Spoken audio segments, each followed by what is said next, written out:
So, of course, nobody is here instantaneously as soon as you start. Oh, there's one person. So, anyway, I am sure I will be talking about this topic time and time again. But the long and short of it is, I am looking to start a Patreon profile, possibly. And I've gathered what information I can from the site itself. However, I am lacking some of the information that you would otherwise have if you were able to go into the site. So far as I know, at least as a shopper, so to speak, a patron, a subscriber, it doesn't cost that much. It's like $2 a month. I'm trying to get an idea, a better idea of how what I'm looking to do fits in with what other people are doing. In other words, what the market is. To that end, let me go ahead and say, since I am seeing 8 people having at least passed by, uh, if you have experience as a Patreon subscriber or as a Patreon artist, a creative, a seller, uh, please let me know in the comments if I like what you're talking about there. I would love to invite you in and have a chat that not only I can benefit from, but other people too. So go ahead and speak up, please. Uh, that said, and hopefully that being a decent introduction, hopefully I'm not giving anybody seasickness balancing my laptop on my leg here. Um, Anywho, the thing that I'm looking to do, because I usually go on Haps under my stage name of Bagpiper Don, and I play my small pipes.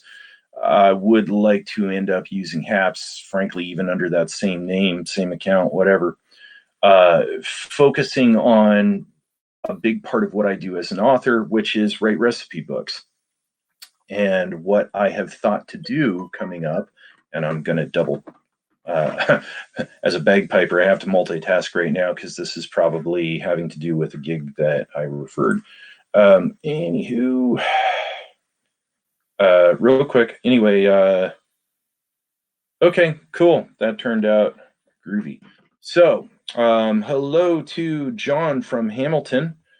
John, if you have experience, tell me a little bit about your experience, and I would be delighted to have yourself or someone else on who who can shed some light on this. So anyway, in my wearing one of my other hats there as an author and as an author of recipe books, what I have thought to do, seeing other people, a few other people that I know that use Patreon, and the little bit of information that I've been able to glean from them without taking too much of their time, which is the nice way of saying they really haven't been available all that much and haven't given me much information. Anyway, what I have thought to do is give people a sneak peek at the recipes in my upcoming books, at least as the initial offering that I can give to people for what their funding would be. And as far as I understand Patreon, you can offer different subscription levels. So, for example, I could end up doing, because I already do a recipe of the month, a free recipe of the month, which usually mostly just gets announced on Twitter. Um, Anywho, my free recipe of the month, that goes live on the first of every month. So my thought is that everybody would get the free recipe of the month a month early for subscribing, and then one subscription level, you get one recipe from one of the 2 books that I'm working on, recipe books, which also kind of means that I either need to, one way or another, I give out 2 recipes that are in a book or books that I am working toward, um, as the second level of subscription. And then the idea too is that all in good time, I could end up adding other things between podcasts and instructional videos. And some of this is, I just really don't, I haven't been able to see, like, what's a recipe worth in Patreon world? What's how much desire is there to have a podcast about cooking and food and baking? How much do people want instructional videos? Because really, what I'm looking to do, and kind of what I've seen other people offer, is the older, I mean, going back to like Shakespeare time, patron sort of model, where you'd have a patron and an artist, and the patron, usually somebody that has some money, they would find an artist that they like and want to support, and they basically pay that person's way, giving them the time to do the painting, the sculpting, the whatever it is. And so I've seen that somewhat with other people that are on Patreon. I have seen that in so far as what my idea is. And for a good while, I had people suggesting that I should take my cooking, baking, book writing aspirations and form a Patreon account. The only problem, though, was like I was looking at it going, okay, what do I make as my award levels there? And I couldn't quite get it. And then here a couple of weeks ago, a friend of mine turned around and said, double dip on the books that you're already writing and give people that access. So really what I'm doing is, if you want to say selling, I'm selling access. I'm selling advance access, that sneak peek, um, and getting people support while I'm doing the work on those books. And hey, on one hand, once the book is done, I mean, some people turn around and go, I'm happy to support you for a couple of bucks a month. And then once the book's done, I buy the book. Hey, that's great if somebody does that. If they don't want to do that, knowing what I know within self publishing, I am also able to turn around and say, hey, okay, so whoever you are, if you got in 3 months before the book came out and you got 3 to 6 recipes, that's cool. I am able to publish an ebook version of the book, which I would be doing anyway, and give you a coupon through a certain location and give you that book uh, for free at that point, or a coupon for a percentage off. I mean, it's a coupon, and I can set the terms of it. So anyway, so I'm trying to figure out some of this stuff. Part of it being that I would like to start this with a pretty good, with at least a pretty good understanding of the playing field with Patreon, with the idea that I can start strong or stronger with what I do. Um, and I haven't used Patreon as a subscriber or as an artist, as a seller, whatever. So I'm just trying to get an idea before going in, and making a few initial blunders. So I'm really just trying to avoid some of those initial blunders, if you will.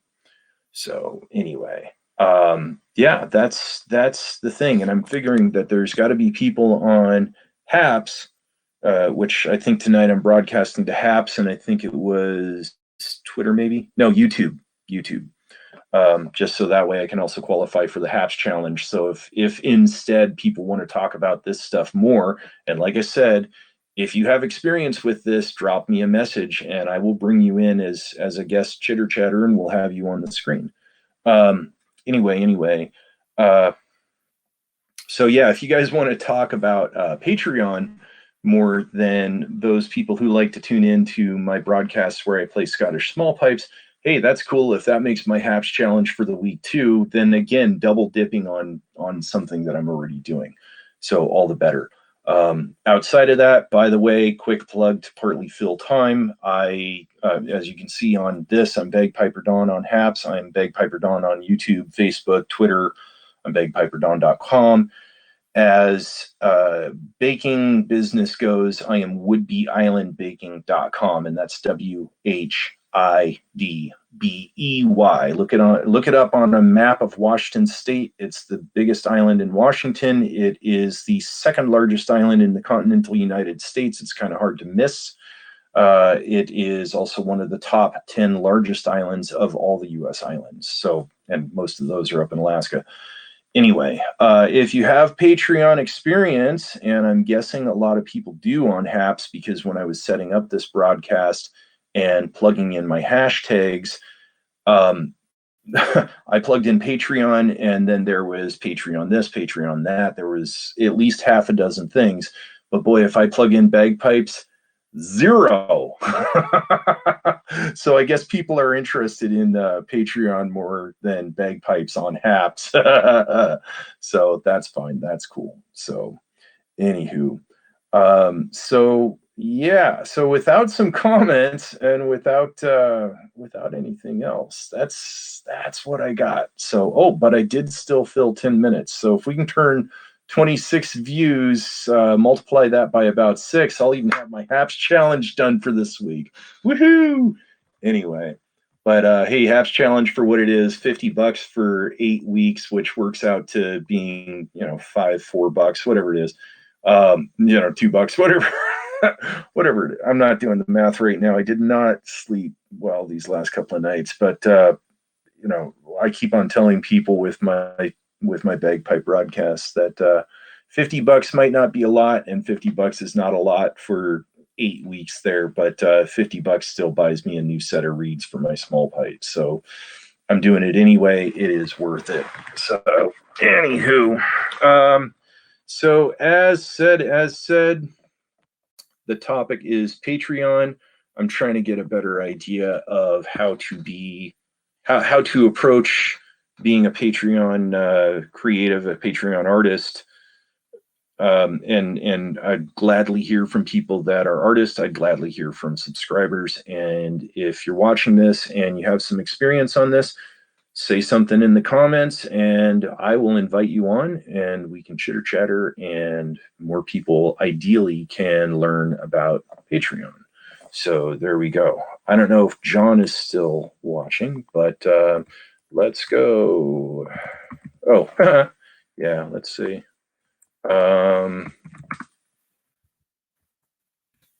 Anyway, so hopefully he's still around. I don't know. He's the only person that made a comment so far. Let's go. John, know about Patreon. Want to come on? Question mark.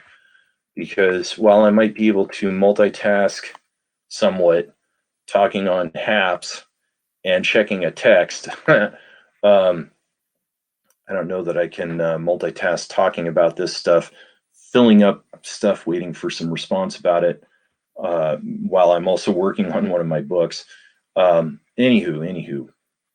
So as said, with Patreon and with Haps here, if you know about Patreon as a subscriber, if you know about Patreon as a creative, please let me know in the comments. I'd love to have you on in the chat here. While I invite you on, I'm still learning the terms because I didn't do Periscope or whatever.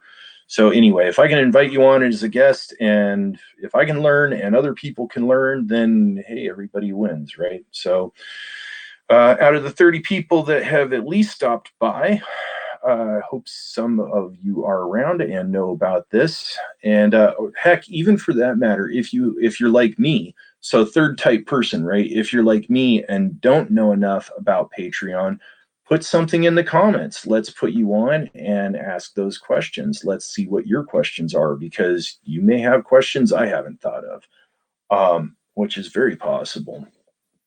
Anyway, so yeah, let's see if we can draw a few other people in here, just maybe. Chris. There's a okay, let me do this a little bit.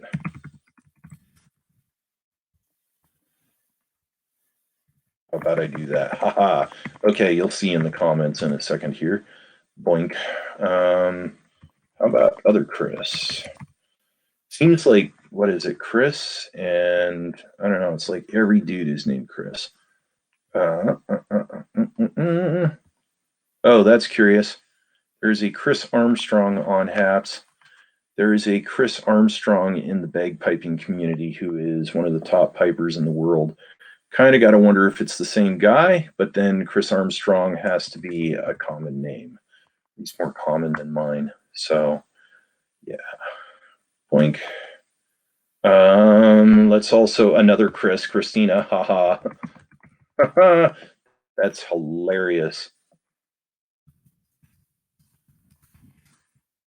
Let's do this. Okay.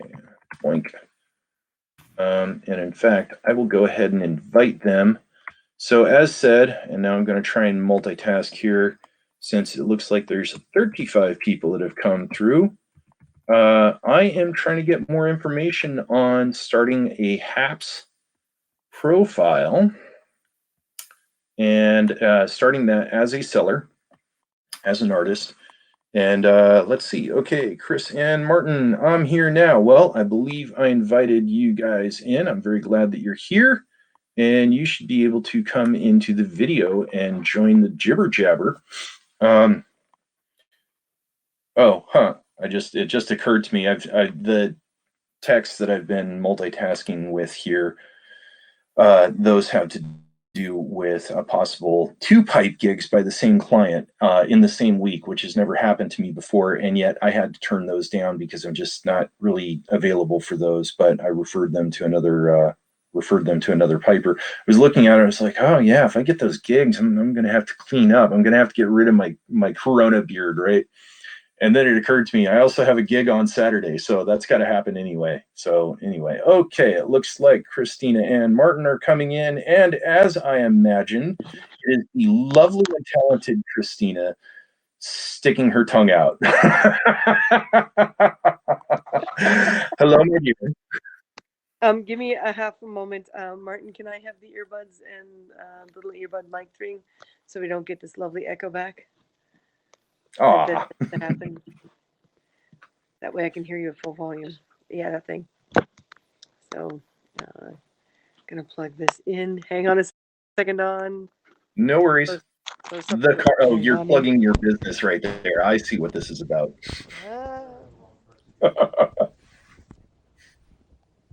Yum, yum, yum, yum, yum. All right.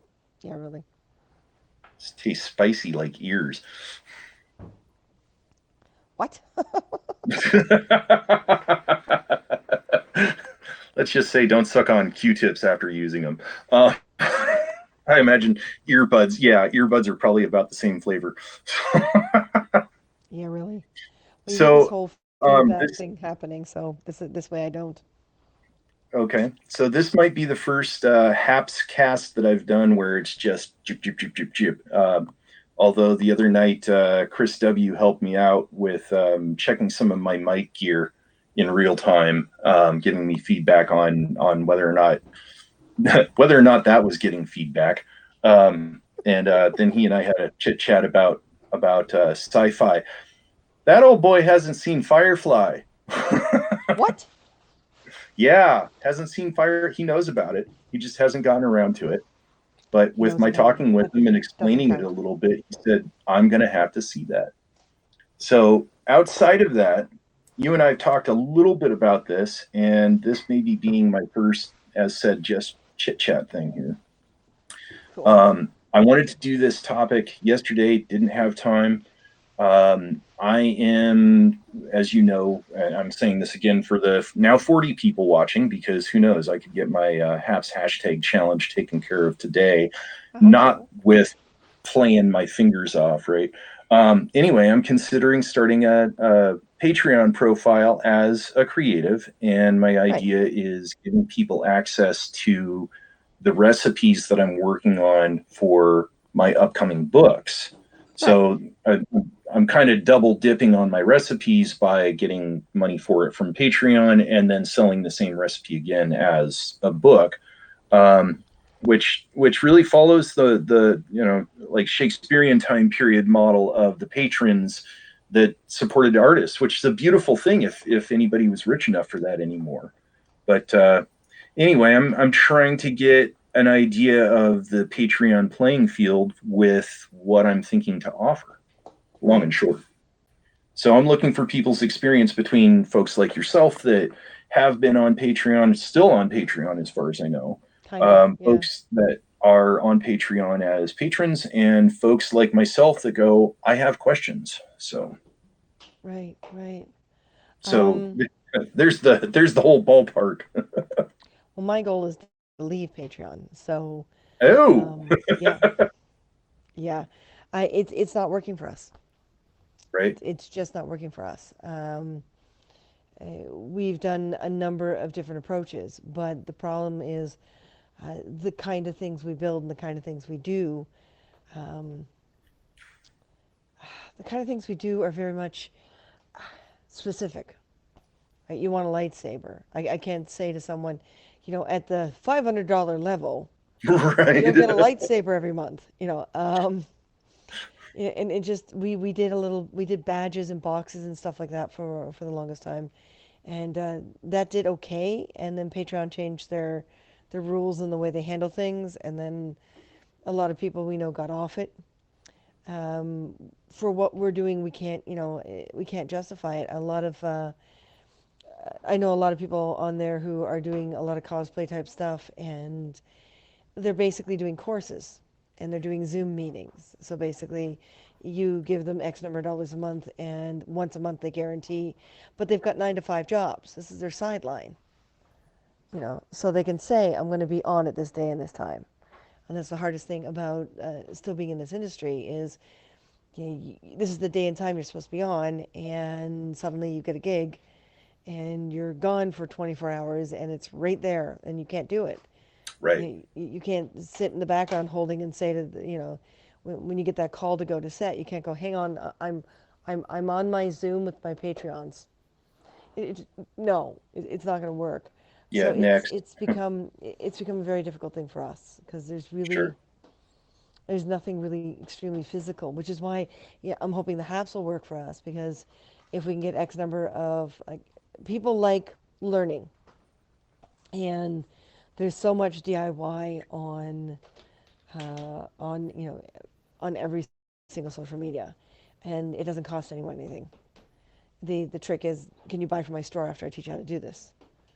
Which is why when you had asked me about Patreon before, I recommended that. Hang on a second. Yes, all of them. Yeah, I don't remember which tray they came out of. Thank you, honey. Um, I mean, one of the things I said to use is you could always, once a month, offer basically a class. Set time, set day, and do Zoom. And do it at the end of the month so people have a chance to get on Patreon and contribute to that level. And you're leaving it up there afterwards, like you can share it afterwards. Just make sure it's only shared to those levels, right? Don't share it to your whole Patreon, or there's no point in them spending money on that level. But you can get away with it. Um, How many you can't levels can you set? as many as you want, but it's not usually recommended to go past 4. Oh, okay. That's good information right there. Um, we went crazy at one point. This was years ago, before we realized what we were doing. um, but yeah, we have something like 8 levels, and the other ones are just bumped. You have to scroll to see them. So I think they've changed the layout. So now it's 3 across. It used to be 4 across. But the trick is, don't give them more that they have to scroll. And since your first level is always a tip level, in other words, people who really don't give a damn, they just want to love you. Um, Okay. it's usually about $3, because once they take their cut, it usually winds up being about $1.50. And some people call it the buy me a coffee level. Some people call it the tip jar. Tip jar is a common term. Some people call it the love me level. Some people call it the family level. In other words, you don't want to see me ever again, but you'll give me a couple bucks. And that's usually the level where you throw something up every once in a while that is free. You throw things up on your updates. It's just, you can always download these. You can download the HAPS videos Right. and put them up there as freebies, or the lowest level. Some people will do things like once a year, every Christmas, if you're on the $3 level, they'll send you a Christmas card. They'll add you to the Christmas card list type thing. Does it have a check Some in it? Exactly. Um, so you would say to someone, here, tip me $3, and every Christmas I'm going to ask you for your address. If you're willing to give me your mailing address, I'm going to send you a Christmas card. Say All thank right. you for being a big tipper. But that level, no one expects anything at that level. and that's always your first level. I know some people who have made a fortune off of just that level, and they'll do little Yeah, well, I ads. mean, at $3, if you had 2,000 people, I mean, there's $6,000 a month, Hmm. right? You But know, and in again, truth, you're still, I mean, in my case, if that was, say, the free recipe of a month of the month that I give out, plus, one of the ones from my books, right? I'm already doing those two recipes. It doesn't matter if that I do the same work, whether that goes to one person or if that goes to 2,000 people. well, that $3 level it usually isn't anything. Like I said, it's usually just like once a year you get a hold of those people and say, "I'm going to send you a Christmas card." Yeah. So you spend a whole Wow. whopping $3 and you've made a few thousand off of them. Okay. Um, but every once in a while it's a good idea to throw something out there for free. So when people go to your Patreon, they got a sample. So you can always do your highest level is 1 hour personal time. Hmm. Okay. With someone like this is the recipe I released this month. At the end of the month, because you've done this most expensive, like make it like $30 or something like that. I'm going to give you 1 hour of my time because that's about how long it takes to make this recipe. And we're going to have a Zoom meeting, so I'll send you a Zoom link. We'll discuss what time is best for you, and you have a one-on-one 1 hour for $30. So they'll get the recipe just like the levels below them, Right. but they're paying the extra money. So if you have like $10 for the recipe, and then $20 for the recipe in the book, like so you wait until you've got 12 months worth of recipes, and then you say, now do you want it in hard copy? They'll probably Right. either say yes or no, right? But you Right. wait. You give them digital first, like you Right. say 6 months or whatever you think it's worth, and then they'll actually get the hard copy of the book. Right. You know, And see, one of the other things that everybody else currently doesn't get, where I do a recipe of the month, I put that up on my woodbeeislandbaking.com website. And where I promote that when it does publish has been Twitter, only because when I put it on Facebook, I get a response like I'm a golfer. It's just nothing. you Right. I have to mean, be you have to be careful where you put these things though, because if you're going to say to someone, you're putting in this many dollars a month, and it's free somewhere else, now you got a problem. right, right. Well, and see, there's the thing where I do a free recipe of the month. That's my come on right now for everything, right?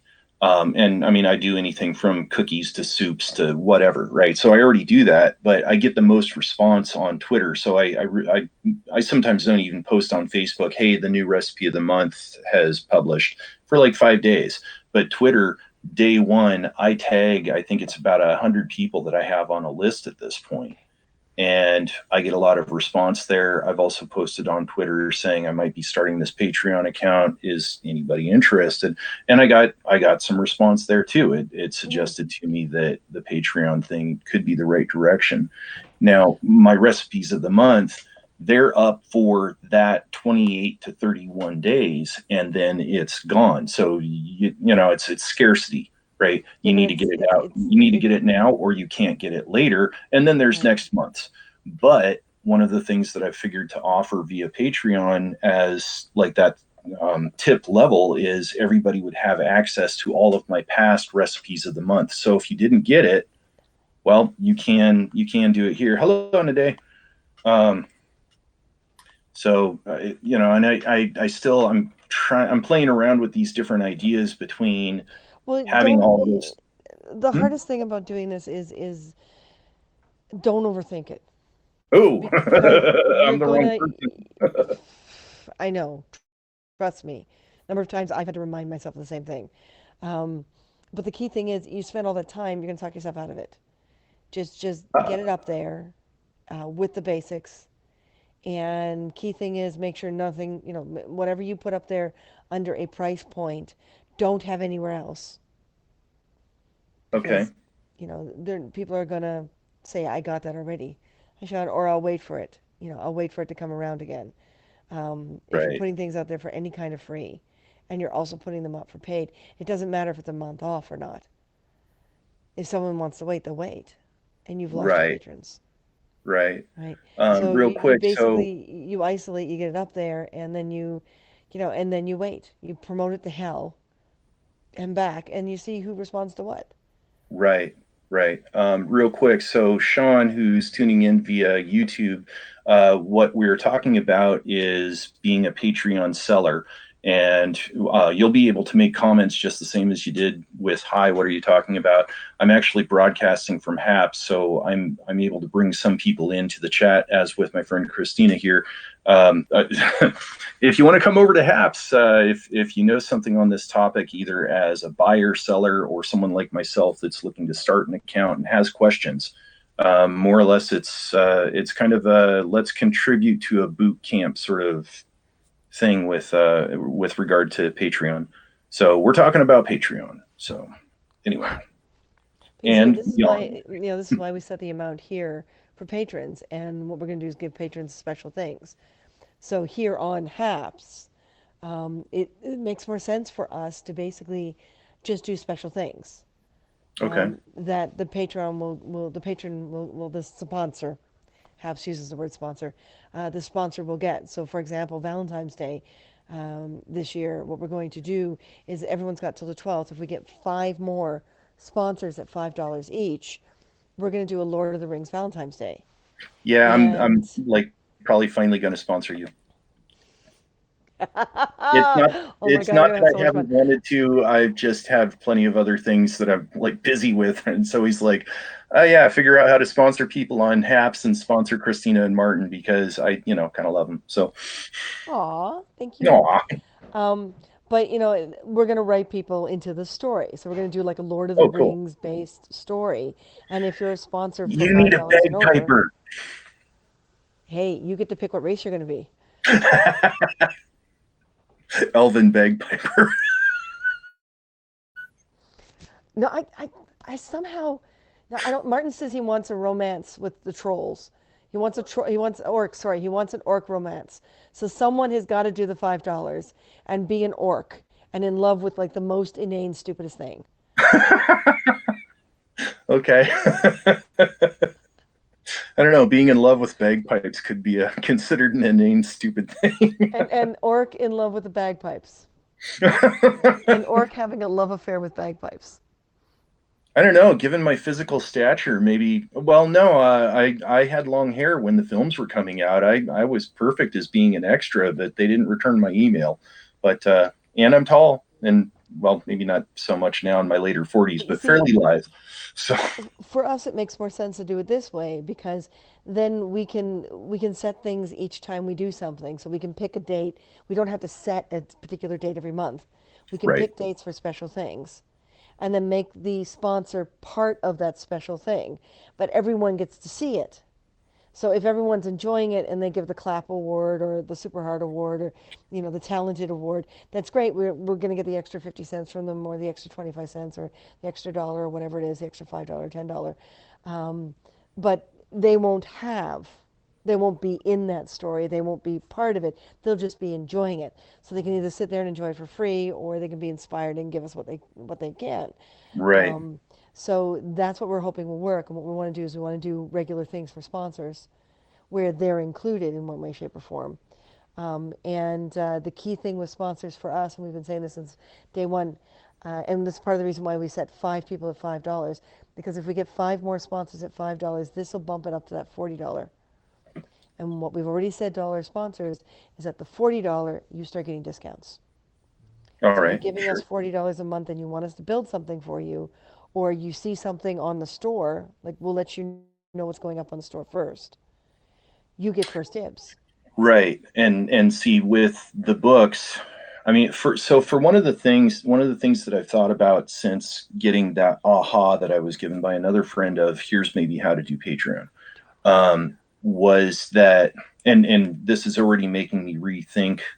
Don't I mean, go ahead and put up the free recipe of the month on Patreon, but since it's available somewhere else, as you were saying, for free, and they could just wait for it, right? I mean, it really doesn't matter if I give them access a month later or earlier, excuse me. It's that if I'm giving them access to a recipe for a book prior to it publishing, which could be roughly 12 months away, then that's actually the thing that's worth some money right there. Well, Uh, you can also do Patreon only recipes. Yeah. Like, I mean, you can always go through any online recipe and try it. Right. And the Patreons are the only ones that get it. So Right. you And say to a Patreon that you're going to record a video of you trying a recipe from an online source, and you set up your camera and you record it. And at this level, they get to see that video. So you upload the video to your Patreon. right. And that's something that you don't have to put anywhere else because you recorded the video, you didn't put it live to air. Right. Right. Right. So you Okay. can always say, listen, I got this recipe. This is, it was a 5 out of 5 on this all recipes page, or this was a 1 out of 5, and I wanted to figure out, everyone was saying how much this recipe sucks. I wanted to figure it out. And you And make it actually better. make someone else's recipe and say, Right. this is where it failed for me. I can see what they were saying, so this is what I did. Right. Right. And you can And have half your meals made and making money off of it. right. And see where, with everything that I have going on, while I like doing these free recipes of the month to get people's attention toward the books that I sell, right? It ends up being one of those things because I'm not directly seeing money off it, it becomes that lower priority every month. And enough times I may have the recipe worked out, but I'm typing this thing up at like 11:55 on the 31st and it's going live in 6 minutes, and it's because it's not important. It's not that it's not important to me. I shouldn't say that. It's important to me. It's just not profitable to me. And at my tax bracket, I really have to prioritize. However, if I was able to see some growth with Patreon, then certainly, let alone at that point, I have the responsibility to it. I would look at it and say, okay, today is the first. I need to get recipes ready for the first next month, and those would be front loaded in the month. And at that point, when I know, even if I'm making $10 off of it next month, right, then it makes sense to me. Yeah, and Patreon too, the nice thing I like about it is you can pre-design all your stuff and then schedule it. So you could Right, literally whip up 5 or 6 things at once, spend a whole day just getting the next 3 months set down right, and schedule everything. So this will go on this day and this will go. So you're not running, you're not driving yourself crazy the night before. You've got everything set up ahead of time and it just automatically loads up on that date. right. And see, that's where right now too, I'm looking at it going, okay, this is a good time to get this together. Well, Because you can also, heck, on my free recipes of the month, I already have next month's uploaded and ready to go live. I have 2 books that I'm working to publish this year, and I already have at least half of the recipes done. Potentially, I have enough recipes at least through the end of this year, almost even to say to go all the way next year, where I could well, go ahead and do those and pre-scheduled. And some of where that also makes sense is at some point with the scuba diving work. That's my main financial gig annually at the moment. Heck, I'm gone for 2 months, or well, every other week during 2 months, and the weeks that I'm back, I am exhausted. There's no way I mean, I can make a recipe, but to give the focus that I need for the typing, I don't have it. So part of it is right now is a really hot strike the iron time for me. well, and you see, you can, if you pre-plan all, like, I mean, just, I recommend one of those tiers literally be, this is what I tried this recipe that has this low rating on this page, Right, and it didn't work, and this is why. So I actually cooked it. It's easy to record. You can do it at any time you want. So you can even do it first thing in the morning if you want. You can. It doesn't matter because you're not going live with it. You're offering it to a level. And then in order to right, promote here on HAPS your Patreon, because when you think about it, they complement and go against each other. You don't want to give anything away here because people are paying a set amount on Patreon. So right. what I would recommend is you hash through recipes with other Hapsters. Oh, Basically, you would say to me, so you would say to Martin and I, this is the recipe in my book that I sent you. I want you to make it gluten free. And we will do this live. So you'll do the research ahead of time for us. to see what we would Right. have to do in order to make it gluten free. Like, does the rice need extra oil? Does it, what kind of flour is the best? Right. And we go out and we get the ingredients based on your advice. And we make See your the recipe live on HAPS with the you beauty of as a guest. right. So you would be on all these other people's profiles. So you'd be basically linking Cross to promoting. yeah, and you Right. say to each of us, like you say, listen, if you want to use Martin and I as the first people, and then yeah, we do a recipe from your book, and you sit there live with us and say, no, no, no, don't do that. That's the wrong thing to do. Don't do that. This is what you're gonna do because your voice will be right there, Right. and we'll be like, okay, and then we'll literally make it with you guiding us using your recipe, and then you can say to people, listen, I'd love to do this with you as well. I hear you're an incompetent cook. Let's do this one. Whatever. And show that connection, that willingness, how proud you are of your recipes and how real it is. And then when people go, oh my God, how do I get more of this? Or how do I get the recipes direct? Well, I've started up this Patreon. There you go. Now you're encouraging people to go over and try your recipes on their own. And the best way they can do it is to get digital copies every month by being on your Patreon.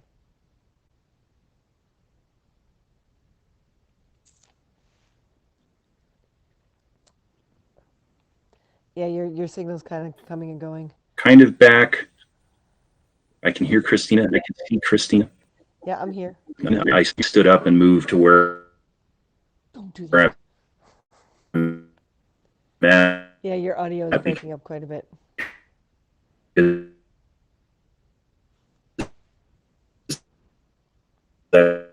Oh, wow. should catch the signal from downstairs a little.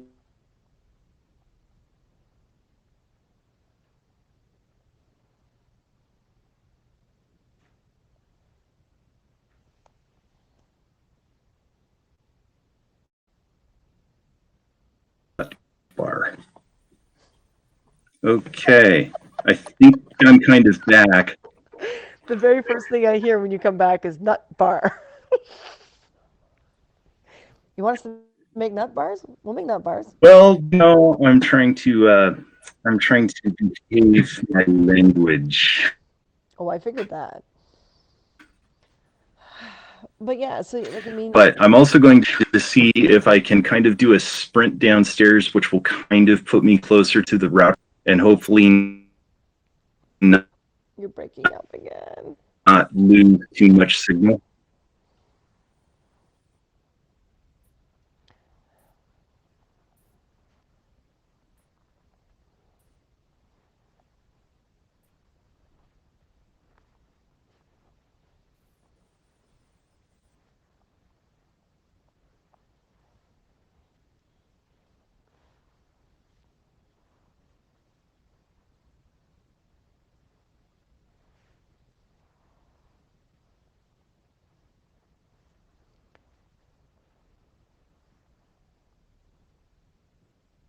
Oh, can't see. Let's see. Okay, this should put me closer to the router. Your audio is definitely clearer now. Okay. But the battery on my device is going to die, so popping on for a minute was about all I can do. Oh, I but really should go. you've given me a lot of great information. And, helped me to think about what my approach has been. But yeah, don't overthink it. But remember, they're three across now. They used to be four across. So keep that in mind. The more someone has to scroll, especially to get to the bigger ticket items, Mm-hmm. the less people you're going to get. Sure. So make each level fairly distinct, Oh, is that and you'll be better. right? Because you don't want people scrolling to see all the different levels. Right, unless you're like Martha Stewart and they really like you. Well, and your descriptions also determine the size of your tier. So the more descriptive you get with something, the more you're bumping down what's underneath it. Right. So if your descriptions are really short, and it's usually along the lines of, this is the tip jar, my undying love, blah blah blah. This is the, and make up fun names. This is the incompetent chef level, which Okay. includes the tip jar, which is my undying love, and this additional thing. And this is the, budding cook level. It includes the tip jar, which is my undying love, the incompetent chef, because why not? We all have to start somewhere. And this is what's in that one, and this is what I'm adding to it. If each level looks like you're adding something, then it becomes a sweeter deal. Right. Right. Okay. Yeah, because I know that I can also use this somewhat like a mailing list too to give people inside information, which is partly some of hey, my book's going to go live on this date. Nobody else knows that, or whatever it is. Yep, exactly. Okay. Sweetie, sweetheart, I gotta go. I appreciate your input. I appreciate hearing from you, and hopefully we've caught you before your device dies there. So. Yeah, I gotta plug it in and walk away from it for a bit because I needed to record some stuff tonight too. So, Ah. all right. Oh, there he goes. He disappeared again.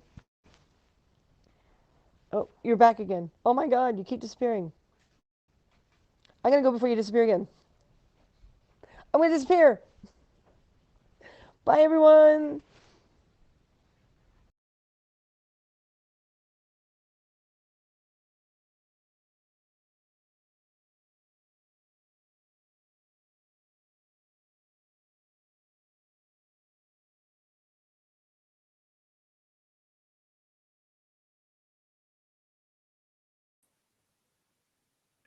Wow. Okay, so I think Christina has come and gone, and she gave me some great information that was wonderfully appreciated.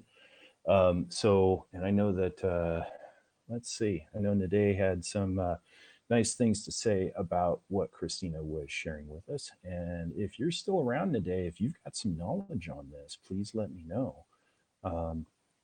Because that was invaluable. It rather reshapes what I was going to do as my approach. And let's see if Nade is still here. Which, I mean, if she was, she'd hear me saying it. So anyway, let's type a note to her there too. So already this tells me that where I was thinking of doing something with my already free recipe of the month, that in the strategy of things means zip. The only thing that I can do with my free recipe of the month is where I take those down at the end of the month and put up a new one, is that I can make this a repository where it's available to people. But then again, going with what Christina said, here and there, I've had people turn around and say, hey, your Greek lemon chicken soup recipe was magnificent and I lost it. Would you mind sending it to me again? Well, at that point, in a way, I kind of have to stop being the good guy, because usually I'm like, well, if you had it and you lost it, okay. And I send it to people, and that kind of goes back on what the plan is of the recipe's free for a month and then it's gone. Well, no, actually that works right there. It's free for a month and then it costs something. Yeah. So maybe that's part of the strategy. Um, Heck, I could even use that within my line at the bottom of the recipe, which is, this is free for a month, and if you want it after that, join my Patreon. Probably a little bit nicer worded than that, but it's along the lines. So anyway, wow. Okay, maybe I need to do talk stuff more, because I've got 100 people that have stopped by, 108 people that have stopped by within 50 minutes, where it takes more time than that when I'm playing bagpipes. Anyway, so the topic again is if you have questions about starting a Patreon profile like me, if you're a newbie and you haven't started it yet, but you're thinking about it and you have questions, hey, come on and ask those questions because I have questions. If you have questions, it's very possible, very likely that you have questions that I haven't thought of. If you have experience as a Patreon subscriber, then please come on and you can give that perspective. And if you are a creative on Patreon, then hey, please come on, like Christina there, someone who is knowledgeable, and say this is what I've done. This is the price ranges that I offered. These were the rewards I gave. These were the extras that I gave. What have you? Because right now it's rather sounding like I could just start where Christina said, just do a tip level, and you know. See about getting $3 a month from people who just know who I am and want to support me in doing what I'm doing. And at that point, I can continue to build my my financial levels there, and at least start. That's kind of also the training wheels way of starting. Put it that way. It's a good spot to start. Get the lay of the land. One of the questions that I have, and this is partly just to fill time before hopefully someone else who's knowledgeable here that I can invite in and join on the broadcast, is oh, and there was another thing I wanted to say, Christina, about haps and my piping, but I'll tell you guys that in just a second. Anyway, and then my brain working in 20 different directions at once, I just forgot what the other thing was. So, oh, so one of the questions that I have is I know it costs $2 a month to be a subscriber, to be essentially a buyer at Patreon. I don't know if there's a flat, I haven't caught this or not. I don't know if there's a flat fee for being an artist, a creative, a seller. I know that they have, I think it's 3 different levels of percentage that they take from the money that you do make. Patreon takes, and they give you certain amount of tools to exist and promote yourself as a creative there. So I know that they charge the creatives, it's like 2, 5, and I think 8%. But do they also have like a flat monthly member fee? That's one I don't know. At this point too, I'm a little bit more curious. Should I sign up for that whatever it is, 2%, 5%, 8%? Because the 2 sure seems like a way to get started. 5, they sure give you a lot more things. I'm sure that you can change what your level is at a different time. If it's quarterly or monthly, I imagine it's monthly. That's one of the questions that I've had. So anyway, let's see. And let me take a look here on the back end of HAPS. Okay. So I guess looking at the back end of HAPS that Christina wants to still come around, she can come around, which would be fine. She's knowledgeable. She's great. She's a wonderful person. Anywho. So one of the ones that I wanted to mention to her with regards to HAPS and being Bagpiper Dawn, and I'm Bagpiper Dawn everywhere online, including bagpiperdawn.com, is that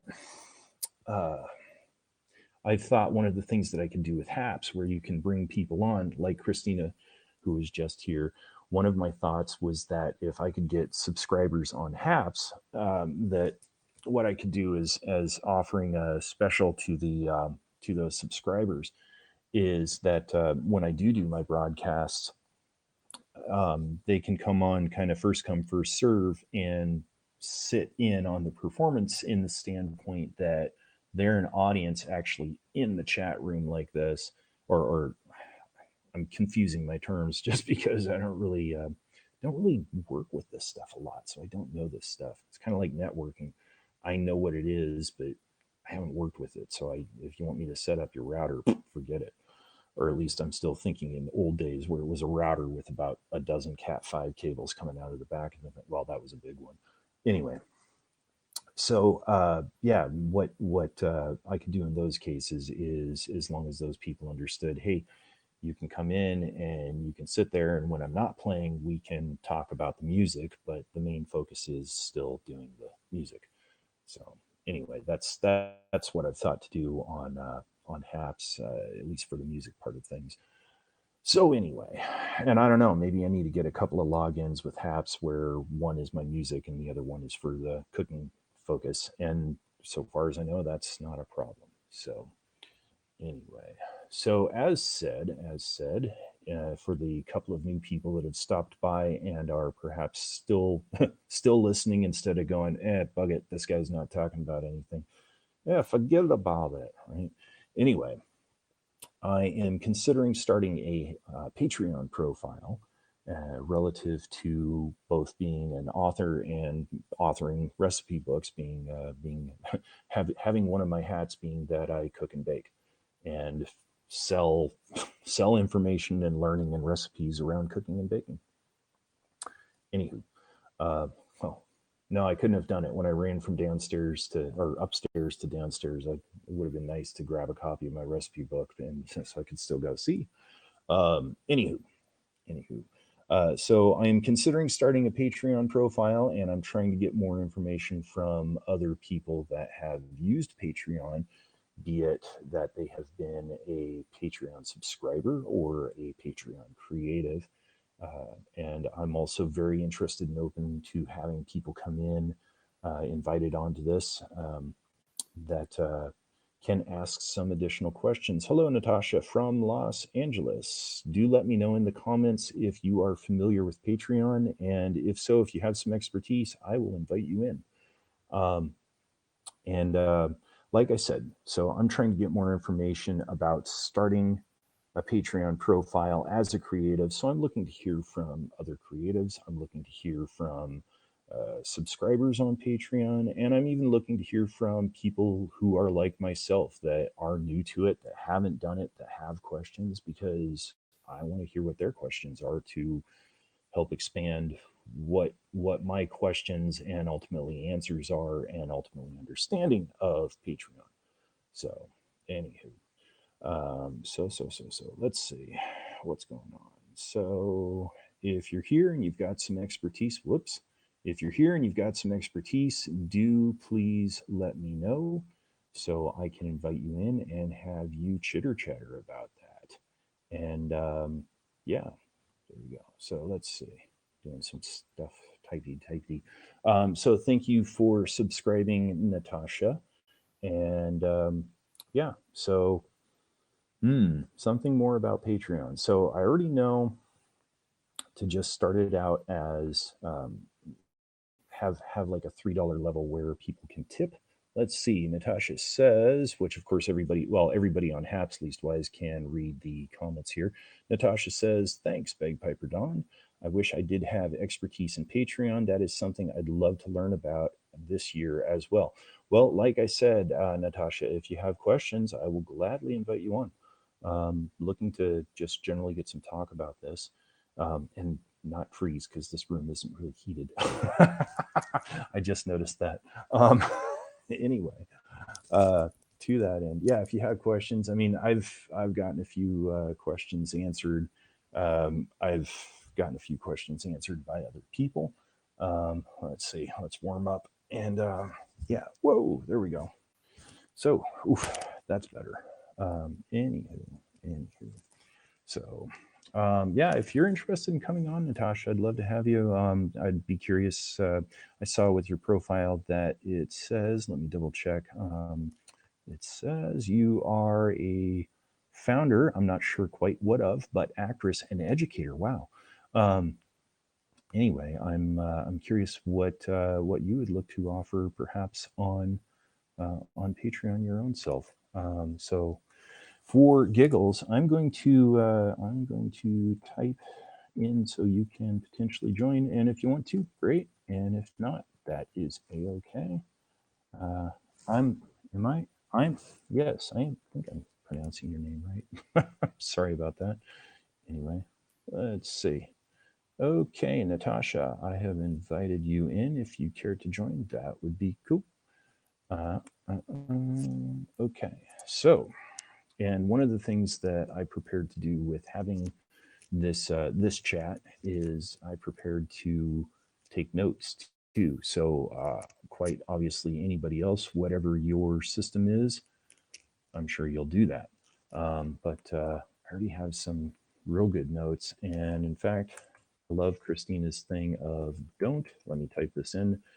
Over hyphen think your Patreon, Patreon subscriber levels. There we go. Okay. So let's see. Natasha says she can join in a little bit. Well, that's cool. So side note, and as I put with this broadcast, looks like she's coming in. I am doing the HAPS challenge, and usually I do that with playing my Scottish small pipes 2 days a week. And I decided to throw the hashtag on this as well because hey, if more people come in with this, great. I've got my HAPS challenge taken care of for this week. But I do broadcast 7 p.m. on Monday and 1 p.m. on Friday playing small pipes. So, and that's the type of stuff. So I think you're kind of here, Natasha, or are you I just? am. Okay, we've got your voice. Do we get your image, or you just want to do voice? Oh, I don't. Do I have to click on my? I think you have to click on my little connected thing. Oh, there you go. There you go. Okay, so I'm new to this my own self. So hello. Hi. Hi. Thank you so much for having me on. Yeah, well, as said, I'm looking for, so to speak, 3 types of people between folks that have done Patreon as subscribers, folks who have done Patreon as creatives, so people that are selling stuff, and then folks like you and I, which are hey, I'm looking to start a profile, but I've got these questions and I haven't quite been able to figure them out based off the website. So Right. now between yourself being, as it says on your profile there here on HAPS, that you are a founder, an educator, and an actress. So what's that life about? Thank you for asking. Yeah, so I am. Let's see, founder. I'm the founder of a independent news community publication called the Young Hollywood Blast. And that is actually another site here on HAPS that I'm starting. Right on. Yeah, so I'll just pop that into the comments so you can see that. I'll make my own notes for later. But yeah, so I'm the founder there, and that organization has been around for about 10 years as of this October. Yeah.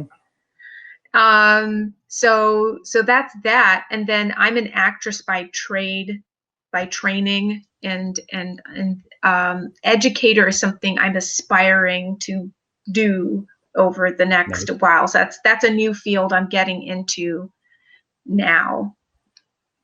What's your approach as an educator? Is it that you're looking to become a school teacher, or is it that you're looking, I mean, like me, teach cooking classes? I mean, that it's still educator, even if it's not what I went to college for.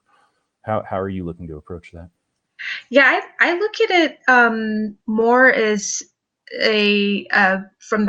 I'm looking to get into the higher education side of things, so college level, and working with adults more than children. I have worked in the school age level, but that just isn't a good fit for me. And yeah, I want to really work more I'm looking into acting, teaching acting and teaching about business and acting, and so combining all the different skills and seeing how to help people be more resilient in their careers, that kind of thing. But I have to add in real quick, I don't know whether you prefer to be called by your full title here, Bagpiper Dawn, or just Dawn. Dawn is good. Okay, just checking. If you don't see tartan, Dawn is good. So. No, and what you're saying right there about helping educate other people in an industry, right? Okay, so I've been playing Highland bagpipes, Scottish small pipes. I mean, I got started on that in 1988. I have ended up talking with a number of different musicians, a number of different people that are in the entertainment industry, a number of different bagpipers. How do you approach the business? I've gotten a number of different tips, and it's this great amalgamation of knowledge in partly in sales, and personal business management and everything that way. At Yes. one point, like a lot of us, I tried my hand at stand-up comedy, which I Oh will tell you. wow. I love Yeah. stand up too. I'm actually currently like getting into stand up stuff as well. Like Oh, okay. us Well, creative types, we do everything. and see, my whole history of stand-up comedy is I went with whatever it was. I had a monologue that I presented, and the first night I got laughs, and the second night I had people listening with rapt attention. No laughter. So There's that was, nothing quite like silence. yeah. And then the third night I couldn't even get invited onto the stage, so I was like, no, okay, stick with bagpipes. The thing though is there was a fellow actually on the underground scene. He's kind of one of at that time he was a top comic on the Seattle underground scene. Mm. So this guy was supporting himself financially off of Chuckles, and great for him. Well, he also taught classes, and he would teach a class prior to the weekly stand up at that particular location. And I turned around I mean, part of it was he would just say, don't do this on stage. He never said what to do, right? So that was awkward. But I also turned around and I said, okay, so if I start making it as a stand-up comic, how should I approach these jobs? How should I bid them? How, what sort of things should I watch out that clients will do with you? Because I know what they'll do with me to try and manipulate me as a bagpiper, right? I mean, all these different things. And he didn't really say anything. He's just like, oh, you'll figure it out. I'm like, dude. So yourself turning around and saying that you're interested in helping educate people in that industry, great. Thank you. I thank you for that encouragement because I'm at the start of this process of learning how to teach what I've learned Sure. over the last, 15, 20 years. Just, plow, we just plod along, don't we? We just like take the steps and then we trip and we get up and okay, I'm going to do this differently now. And I'm going to try that differently. Right. But yeah, I really wanted to add in here real quick before we ask any more questions. Sure. The HAPS challenge, I wanted to support you on that, and so I made sure to share this with my audience so they'll see that you're broadcasting and get you some more views, because I know how hard it was last week when I was trying to do it. Yeah, well, see, and so far I've been doing that with my small pipe performances, and I was doing Friday at 1 p.m. I added Monday 7 p.m. with the idea that if I don't make it, if I didn't make it on Friday, I only have Saturday to get 250 people with another broadcast, and I might be busy. So try and make it Monday, with Friday being my backup, and Right. it's taken the better part of 3 hours to get 250 people.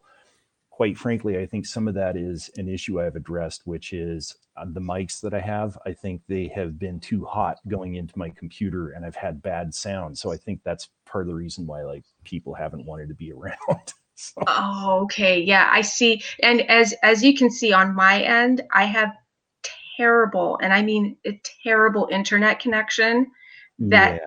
I really need an upgrade. This is like, it just became like very aware, like in the last week since I've been on HATS, because I've only been here for a week. I was like, wow. okay, yeah, I'm totally brand new here. And I was just like, you know what? Like, I need to do something about this because it just isn't working. It just keeps breaking up. I'm not even sure how much of this people are hearing.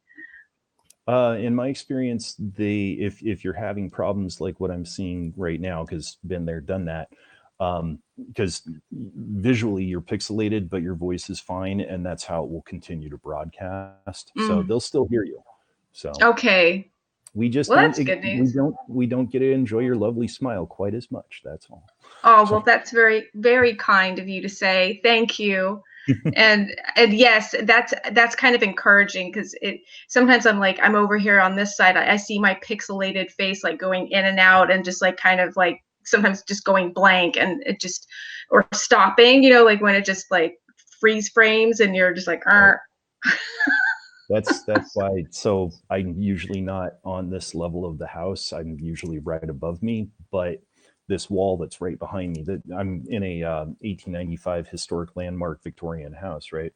oh wow. Prior to my family taking over this house, somebody decided to take two basically hay storage buildings, small barns, and sidle them up to the back of the house, and then punch some doors through to make the house bigger.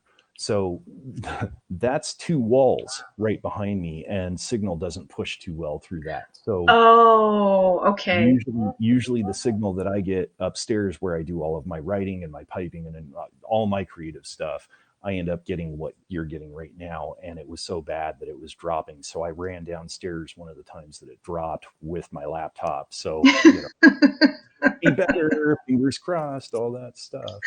So now what is it that you're looking to offer via Patreon?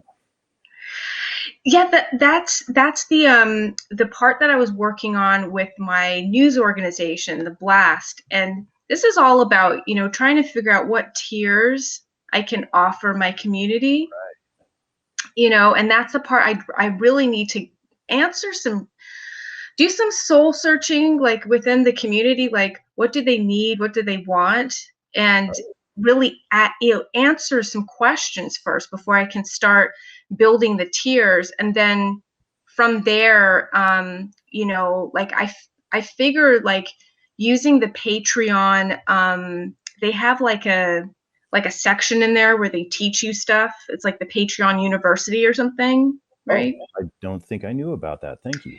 Yeah, there's like I think somewhere if you look through the website, they'll have like, okay, this is how you learn how to use the thing. And I just haven't looked through it because it was just so much information.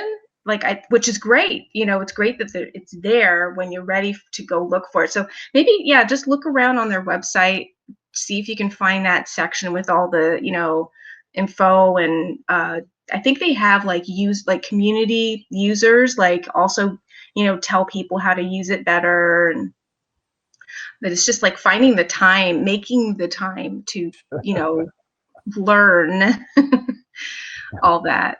See, lately I've been telling people it's my new line, and I'm still fine tuning. It is things have been so busy. I feel like an octopus in a boxing match, and I'm the only I'm the only contestant.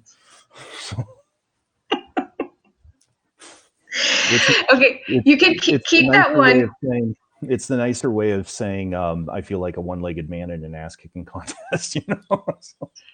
You can keep that one for stand-up. That's a good one. If I go back.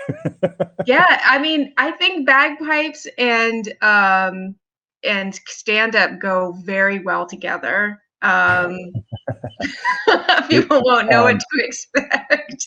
Okay, so I think one, if not both times that I was on stage, I took my bagpipes with me, and I put my arms behind me and I held my pipes and I gave the monologue, and it was just to leave people going, why? Right? And I ended up messaging a fella. I'm not going to say his name because after messaging him, I'm not going to have a thing to do with him. But this guy is kind of the stand-up comic with bagpipes, and I was like, yeah, hey, so I'm kind of doing this, and I'm curious if you have any advice. My advice is don't steal my act. I'm like, okay, you don't actually know that I was going to steal your act, but way to bring somebody in, so forget you. So yeah, there's like so many different communities and like protocols within the like different creator communities, and comedy is one of those where really you have to be so careful. It's like it's nerve-wracking sometimes. I just don't even like to worry about. I mean, I think that was, I think that was really cool that you reached out, and that's, too bad for that person that they didn't see it as an opportunity. Who knows? Right. Yeah, and that's the way I looked at it. Let alone, and I mean, truth is, if you search online bagpipe comedy, you'll figure out who this guy is. And I mean, the thing with him is like his comedy isn't actually that great. It's very corporate, guffaw, one hit setup, knockdown guffaws. But at the same time, I think he ends up doing some tour the world, do comedy, but then like help feed starving kids in Africa or some, he does some sort of good cause thing that way in conjunction, which I think is great. But Mhm. his comedy actually isn't that great, and some of this other stuff. So I don't know. So Well, as it is, I mean, the piping community is its whole own minefield of great people to navigate, right? I mean, it's people that will give you the shirt off their back and buy you a sandwich, but at the same time, if you do something wrong this way, they will drive it into home that you screwed up. So I take a little bit of I walk to the outside of that group, put it that way. before today, I didn't know that a bagpiping community existed. So like, this is why I love HAPS, because it broadens your horizons, and I get to learn about, a field that I literally did not know existed until like 5 minutes ago. Well, and I've actually more so lectured on the history of bagpipes, but I'm also aware of the community to the standpoint that at this point, largely because of British military, Highland bagpipes have really, to say, found their way around the world. The world competitions here just a couple of years ago, they had a group show up who was from India, and I think they placed. And what was really fantastic about this community is you do have a few people here and there that turn around and I mean they're that stereotypical curmudgeon that they'll turn around and say shouldn't have any gay people, shouldn't have any black people, it should only be people with Scottish heritage, and they are so far and few in between. And when those folks turn around and pop their gopher heads up, we just say shut up, right? The more the merrier. If people want to be here, by and large, we just say come on in. There's plenty of space at the table. And so when we saw this East Indian group show up and place, I mean, the world via the internet turned around and said, fantastic, you're here. Thank you. Wonderful. And it was cool because you could look at the Pipe Majors profile on Facebook and it would just sit there going like. The count was just going up and up and up. And, to that end, and I'll bookend it with this and hand it back to yourself, is that I can, I have a stack of CDs, obviously, of pipe bands, and I could put on, say, Simon Fraser University, who's a world champion pipe band up in BC. I could put on Field Marshal Montgomery, that's a top band in Scotland, and I could put on the CD for the City of Tokyo Toyota Pipes and Drums. Okay, so a Japanese pipe band, and I could challenge you which one is from Japan, and you wouldn't know. I guarantee you wouldn't know. It's good, and it's as far as I'm concerned, it's fantastic that everybody around the world is taking on Highland bagpipes, which started in the Middle East anyway. So There you go. There you go. Well, I want to thank you again, Don, for inviting me on to your broadcast. It is, I'm going to start winding down for my evening because it is Sunday night. And I think I need to get an early start on Monday. Okay. But you're past the 150 mark. So Yeah. you've only got like 100 more views Right. to go, which let's do the math. Like I'm always about the math here. So you got 154 out of 250. So you're over halfway there. You're at 61%. Yeah, this is faster than me playing my tail off with bagpipes. So it No, was really, you played for 3 hours straight? so my first, let's see, it was Friday a week ago. 10 days ago, 9 days ago, whatever. I got my 250 in about, it was an hour and 25 minutes, and I had 100 or 287 people at that point. And then Wow. this past Monday, it took the better part of 3 hours to get just beyond 250. So maybe I need a yicker yacker more. If before you go, if I Yeah, may ask you a couple of quick questions. sure. First one's a statement. Duh. Um, I've I stopped watching TV like 15 years ago. Right? Hey Lee, um, Lee's a bagpiper and flautist in New Jersey, I think it is. Oh, Um, awesome. yeah, I know who she is. um, so I stopped watching TV like about 15 years ago, and one of the big reasons why I stopped watching was because of the news. And the issue for me is I watch the news and I'm smart enough to know, or I don't know, maybe I'm conspiratorial or something like that. But they'll turn around and say, a car flew off the bridge, and I'll turn around and go, wait a minute, there is a 5 foot retaining wall that is 10 feet high on that bridge. There is no way a car can fly off that bridge. They're lying, or whatever it is. I mean, you can see all this garbage that they were just soft shoeing their way through, or they were doing as, yellow journalism. They were hyping things up. And it was just that for me was part of the noise with the commercials and the bad TV shows and all this stuff. And I just said, enough, right? So when someone turns around and says they're looking to do some independent journalism, great, because I Mhm.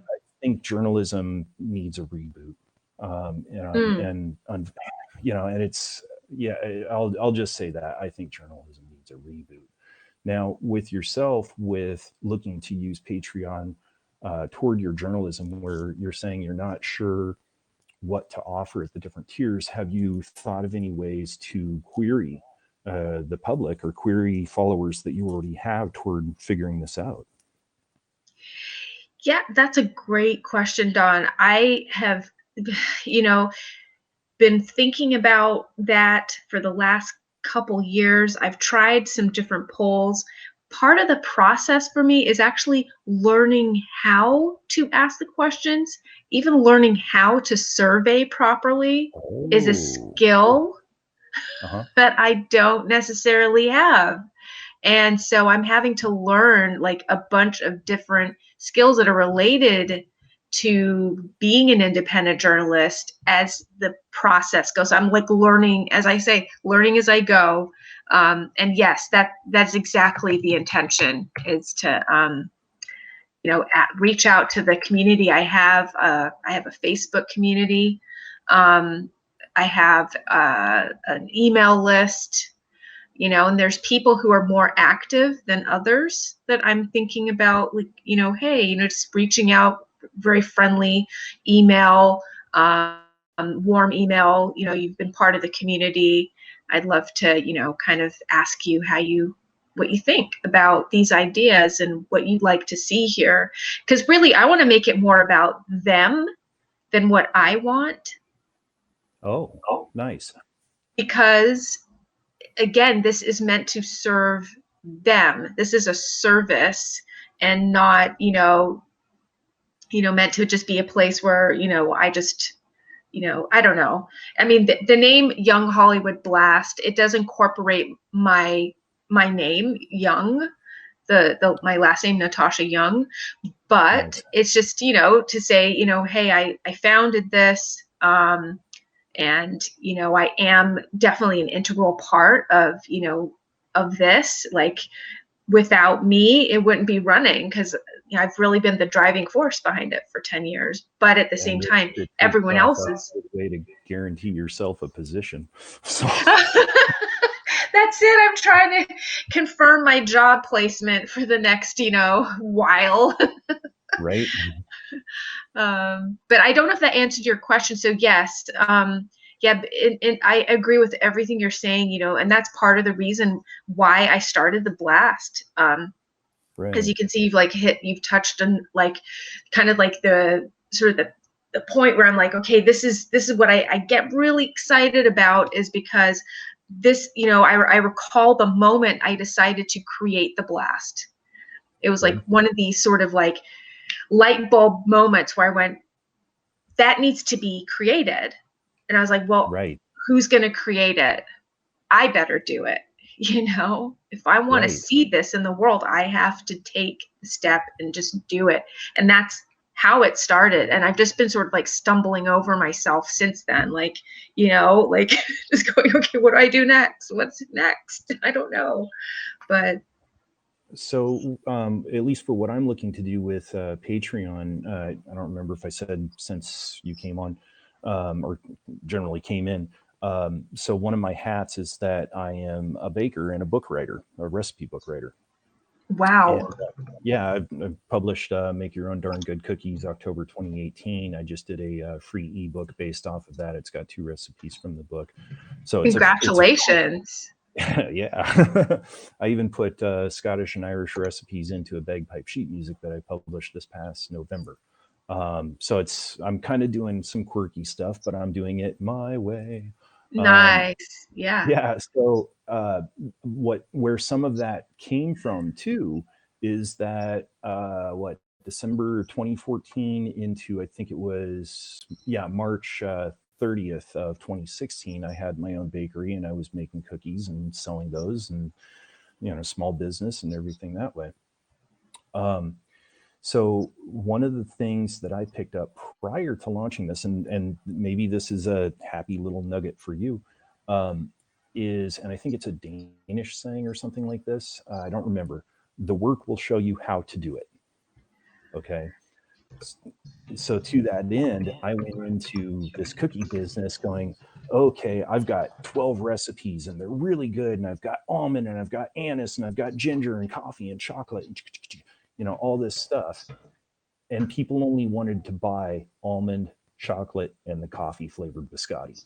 And I'm like, come on, people, I've got these great flavors. Don't you want to try them? I like my almond.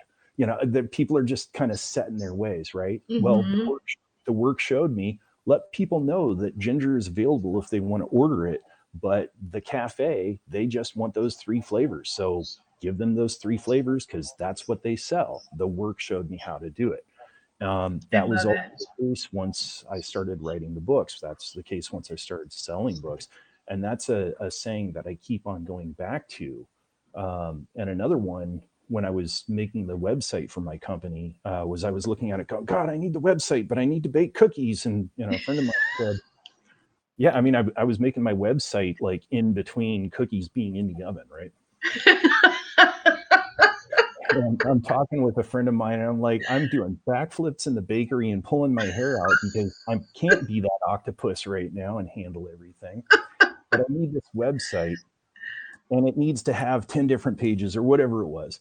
And he's like, well, Dawn, can you get 1 page up tonight that just says Whidbey Island Baking Company, here's the contact information, cookies available at these 2 farmer markets and 3 stores on the island?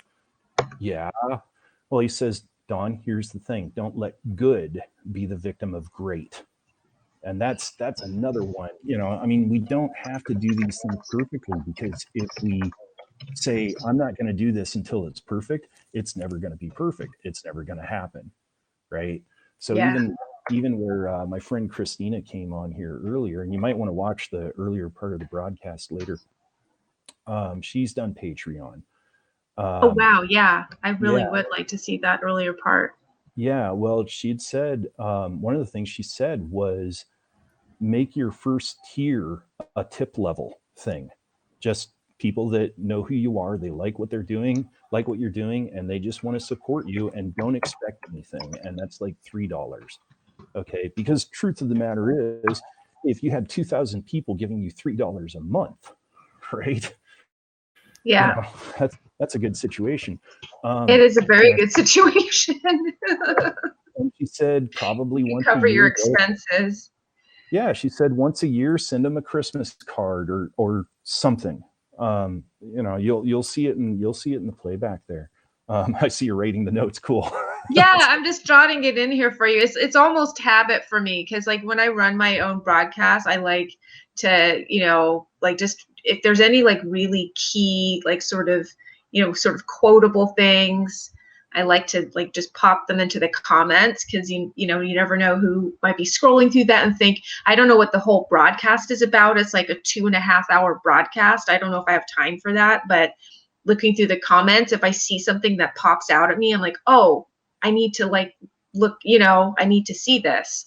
So that's one of my little like things that I like to do on Haps that I just figured out like since I've been here.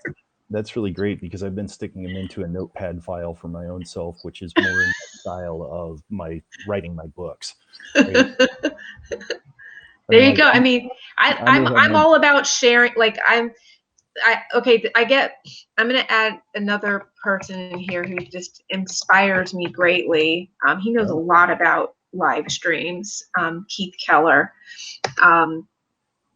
It's all about share, share, share. If you have information, if it can be of use to people, I mean, if it doesn't take anything away from like, as long as it's not like your, your stuff, your secret special, like thing, the trademarked thing that, you're not giving away the trade secrets.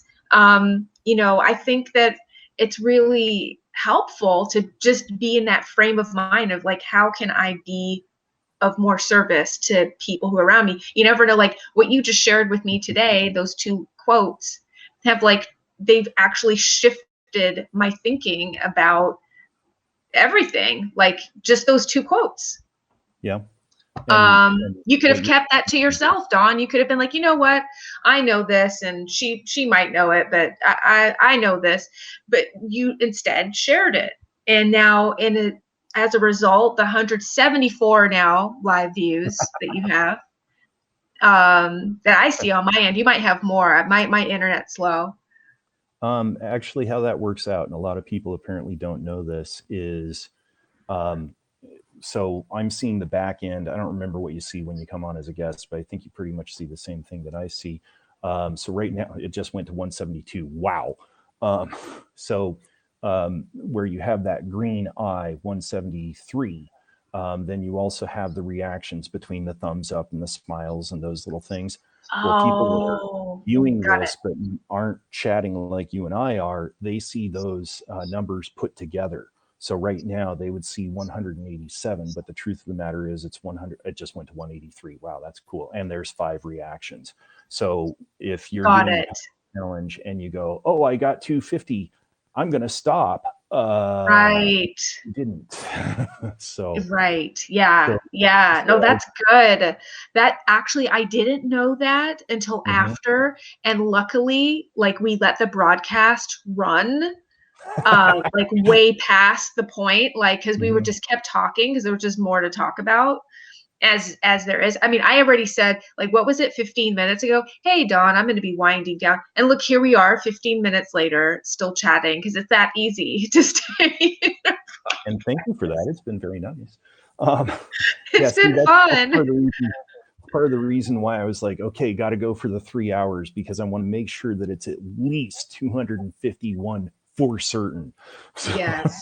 I uh, don't blame you. and one of the things that you just said reminded me of one that has been given to me. I mean, for the times that I've gotten to ride on the shoulders of giants, of people with wisdom and spirit and grace. One of the lines was that all life is service. And not everybody thinks that way. But when you look at it and you say all life is service, so if you hold the door open for someone, you were just in service of them. It's a small thing, but how far does that go? Maybe further than you know, right? Picking up that piece of garbage, nobody sees it necessarily. Or somebody goes, what, that bum's picking up garbage, or whatever it is. But what does that piece of garbage do if it didn't get picked up? Whatever it is. So where you're turning around and saying that you want to use your broadcast there with your news your journalism. Sorry, turning around and saying that you want to take a service oriented attitude. To me, that's a beautiful thing.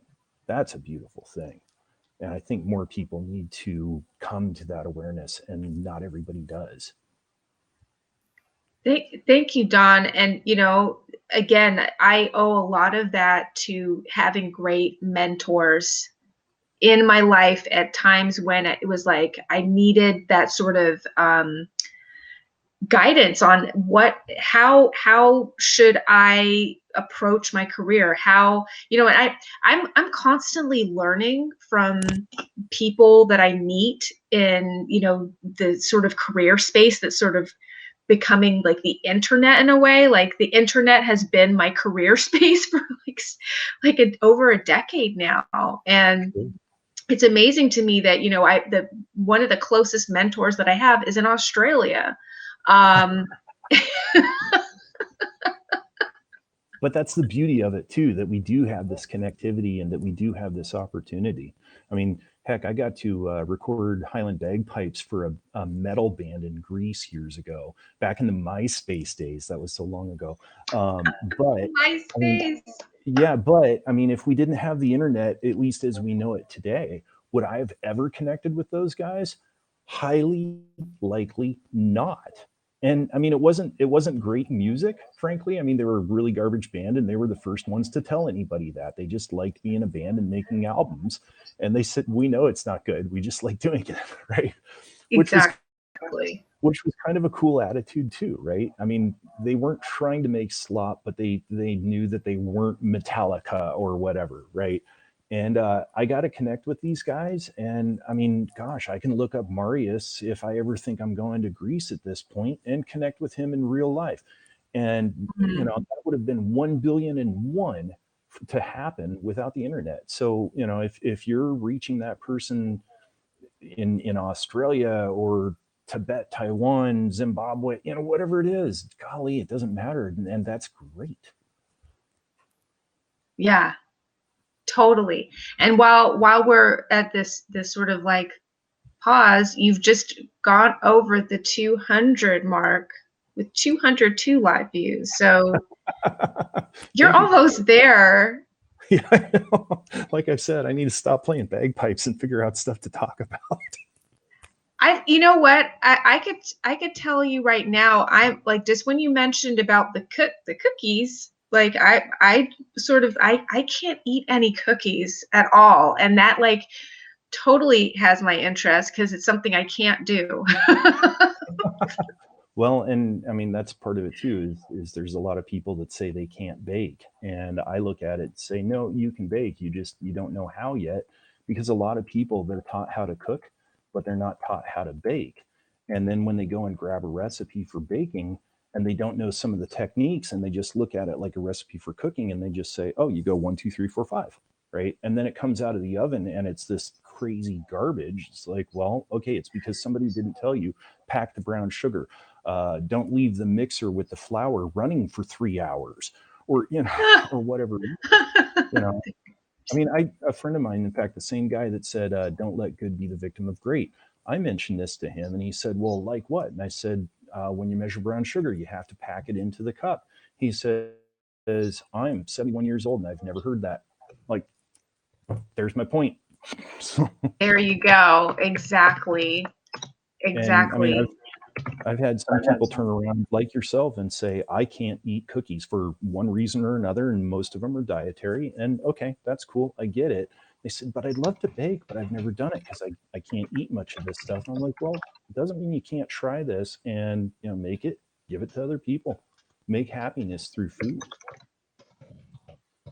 I'm just popping my contact info into our comments here on our end in the dashboard, and I'm gonna hop off now and start like getting ready for bed, like brush the teeth, like all that sort of like good stuff. And I am sure you are gonna hit that 250 mark in no time flat.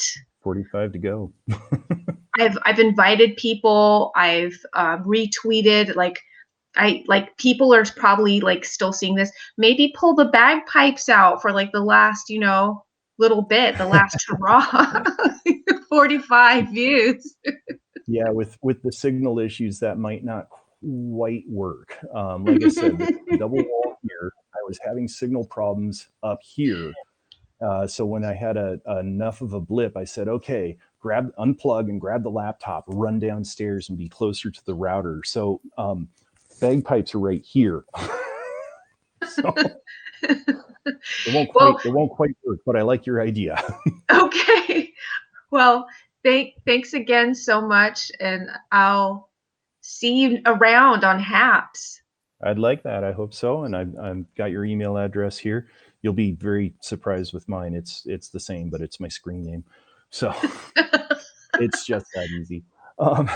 Anyway, but no, thank you for coming in and not only sharing about your Patreon questions, but your other aspirations that are also related to that. So that's great, and it's certainly been nice. And yeah, I do hope to see you around. Okay. Thank you. Thanks again. Thank you. You take care. Bye. Bye, Natasha. Oh, let's see. There we go. Okay. So myself also still learning how to work HAPS. I wasn't quite sure if she was getting herself out or I needed to like stop her comments. So that in mind, cool. There's 207 people here. The count is going faster than what I'm accustomed to while I'm playing bagpipes for people, which again, that's excuse me. That's Pacific time, 7 p.m. Monday and 1 p.m. Friday. I do that on HAPS and I shoot that to Facebook, to Twitter, and to YouTube. So let's see. So Lee, you came in, and I think one or two other people came in asking what the topic was, what was going on. Oh, and you asked about how Patreon works. So let's talk about how Patreon works. So anyway, Patreon, and I posted the link there a little while ago. Patreon, there's a couple of different sites that do the same thing, I guess. Patreon's the one that I'm most aware of. That in mind, I figured that that's kind of the better one to use, so to speak, just because you're more likely to attract more people. So the thing with it, if you think on the standpoint that there are buyers or subscribers, and there's creatives or sellers, right? So the creatives are people that, like myself, play musical instruments, write books, make podcasts. Actually, I do all of those. Anyway, so there's people that make stuff that they can sell, so to speak. Well, the subscribers, the patrons, they pay about $2 a month for a membership, and then they go in and they find people that either they already know or they find other artists that attract their attention, and they can subscribe to that artist for different amounts. And for their subscription, they receive different stuff. So as my friend Christina, who was here earlier, was saying, she said set your very first level at $3, which is just a tip. So people who know who you are, like what you do, if they're willing to give you $3 a month, but they're not expecting anything more from it than what you already do, which is, writing a book and publishing it every 12 months. In my case, might be one. But they figure they'll get something about once a year. And as Christina said, send them a Christmas card, whatever. But one way or another, they get something that people can't get elsewhere from Patreon. So where I do a free recipe of the month within my recipe book writing, giving the option of having that recipe a month early isn't really offering anything, because most people will just look at it and go, I'll wait 30 days. It's no different. But if you give them recipes that you're not doing anywhere else, or if you do videos of yourself presenting the recipe, which are not available anywhere else, whatever. So you can, let's use that recipe model. I could say, because what I'm thinking about doing is, right now I'm writing 2 recipe books that I plan to publish during this year. And what my thought is that I could give people, for one level, 1 recipe a month that isn't going to be available until the book publishes. For another level, I could give them 2 recipes, which will be from, one from each of those future books or so. So basically, you give different tier levels to either have those subscribers give money and support you, and then they also get something. So it works. And there's a lot of people doing this. Some people are making their whole income from it. With regards to myself, I have looked at the website. I've learned what I can, but if you don't, I don't know what it is. It's like if you don't either sign up as a creative or you don't sign up as a subscriber, which costs money at least as a subscriber, then you can't get into the rest of the website to see what anybody's offering or what sort of prices. There's got to be somebody else that's offering recipes. I'd love to see, what is it that they're offering? What's my competition? Not in the sense of who am I competing against, but what is their example? Okay. So when you get down to it, what is Patreon? Well, in one regard, it's a way of making some money. Being a creative and where if you figure a lot of people as creatives and at least responding to this, assuming that Leah's still here, you understand this in part being a musician yourself, that not all of us as musicians can make enough money off of our music to pay rent, let alone eat, or bus fare, or paying for our instruments. Anyway, the thing though is this gives people that want to support you in that from wherever they can get an internet connection, they can do that. So I've been looking at it as a way to generate at least some income, if not more income. What I have right now in the way of income is the occasional gig, which right now with the whole quarantine thing is pretty much okay. The fact that I have one on Saturday. In fact, right now I can't remember my last paid gig. It's been a while, and last year no pay gigs. The fact that I almost had another 2 between Tuesday and Friday, 3 in 1 week had those come to fruition, that would have been a new record, I think. But those 2 I couldn't do. Anyway, ideally, I make a little bit of money off music. I make a little bit of money off of selling my recipe books. And then once a year, I'm away for the better part of 2 months, and I do scuba diving work, which is profitable. It's really cool work. It's really strenuous work too. But it doesn't make enough money for the whole year, technically. It does just make me enough money, but it doesn't actually make me enough money. So some of it is while I am still also actively searching for a day job, I'm a small business owner now, and I took my small business from small to smaller with going from production baking to writing recipe books. And hey, I mean, if I could be, oh heck, all these people that I'm thinking of. If I could be Alton Brown, if I could be Gordon Ramsay, if I could be, Tony, what's his name? Unfortunately committed suicide. Shucks. Anyway, Anthony Bourdain. There we go. I mean, hey, if I could find myself as being one of those guys and making a lot of money off of recipe books and that be my income, fantastic. I have worked on ways to generate more recipe books faster, more products faster, with the idea, call it the shotgun approach, where I have more stuff out there. Therefore, I've widened my net and ideally catch more people that go, I'll buy this book for $10, for $20, $15, whatever it is. So some of it simply is because I do have a prospective regular job, possibly later this year, that I have been waiting to hear more about for more than 12 months. I look for work, doesn't get me anywhere. Well, I've made work. So essentially, I'm looking at this as a way to explore making more work and more income.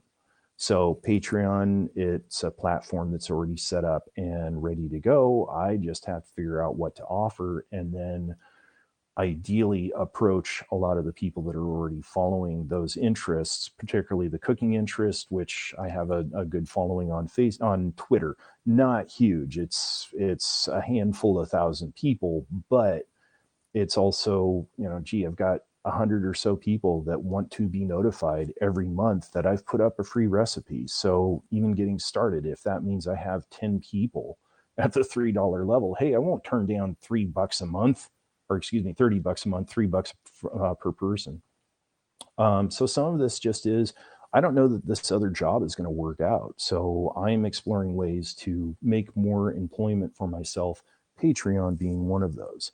So anyway, so for those of you that are part of the 216 people that are watching or have watched, if you're still here and kind of looking at it going, I don't know, do I keep on listening to this guy drone on? Anyway, thank you for that, Lee. She says that your concerts have helped me out a lot. So what she's referring to is that I broadcast myself playing Scottish small pipes right now twice a week, Monday nights at 7 p.m. Pacific, and you will find me as Bagpiper Don, whether you are on HAPS, Twitter, Facebook, or YouTube. And then I do that again on Friday Pacific time, 1 p.m. And yeah. So anyway, she's talking about those. I started doing those a little bit over a year ago. I did 2 to 3 shows a week, and it was just to give people some respite from the various stressors that came from the whole COVID thing. And it was also just an opportunity to do what I do as a musician, because when you don't get to do what you do as an artist, this is strong language, so to speak, but when you don't get to do what you do as an artist, it is a form of suicide. And not getting to play for people kind of messes with some of these musicians. And myself, I like doing it too. Kind of gives me more purpose in my practice. So that aside, again, and I was starting to say this, out of the now 217, thank you, people that are here with regard to my Patreon topic.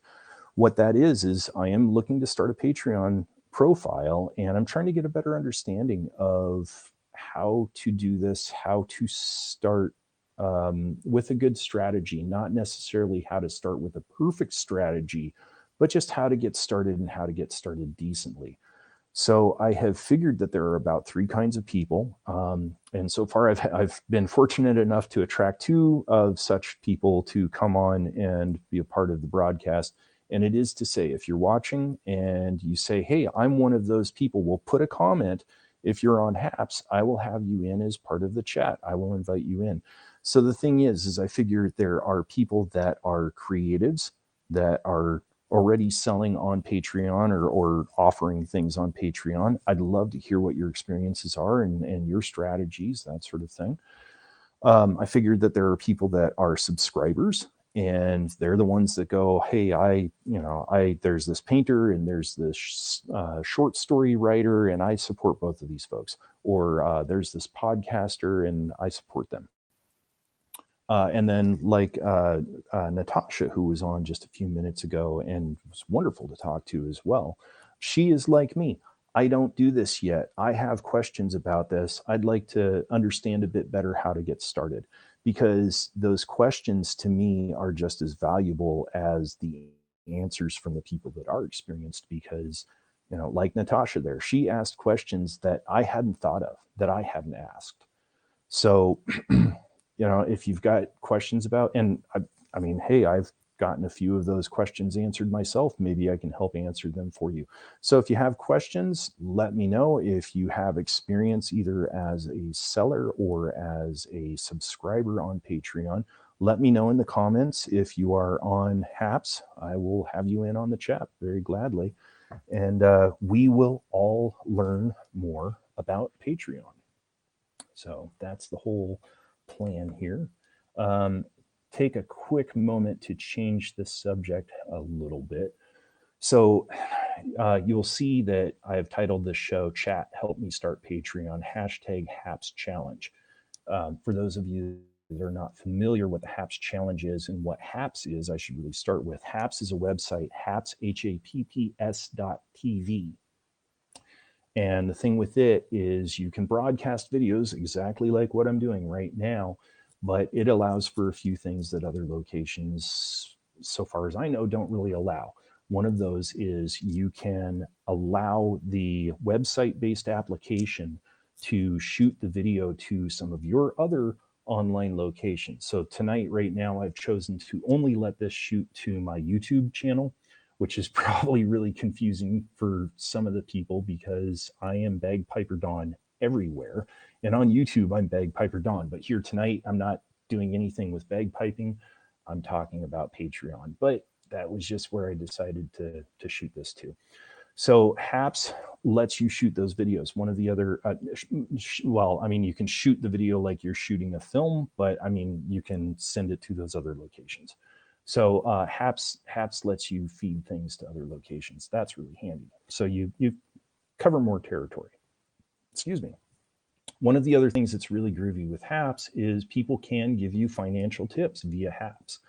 And I'm not going to explain that any further because that in and of itself is pretty clear. Lastly, so the thing with the HAPS challenge right now, so HAPS is it's not actually a very new website, but at least with the direction that they're going in right now, it's kind of a newer thing.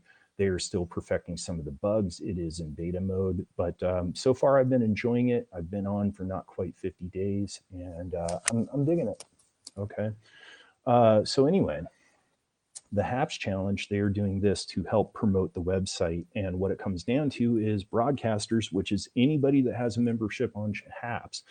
So broadcasters like myself, if they go on and broadcast to at least HAPS and one other location at least. So I've chosen to do YouTube tonight because I didn't want to send this topic to my other Bagpiper Don locations and confuse people quite so much. So I'm confusing YouTube people. Okay. So the thing is, if, let's just say me, if I go on right now during the HAPS challenge, hashtag challenge, I have to go on, broadcast for a minimum of 10 minutes, get 250 or more views via HAPS and all of those other websites that the video is shot to. And I have to do that once a week, 8 weeks in a row. And I've satisfied that for the last 2 weeks. Right now I've got 224.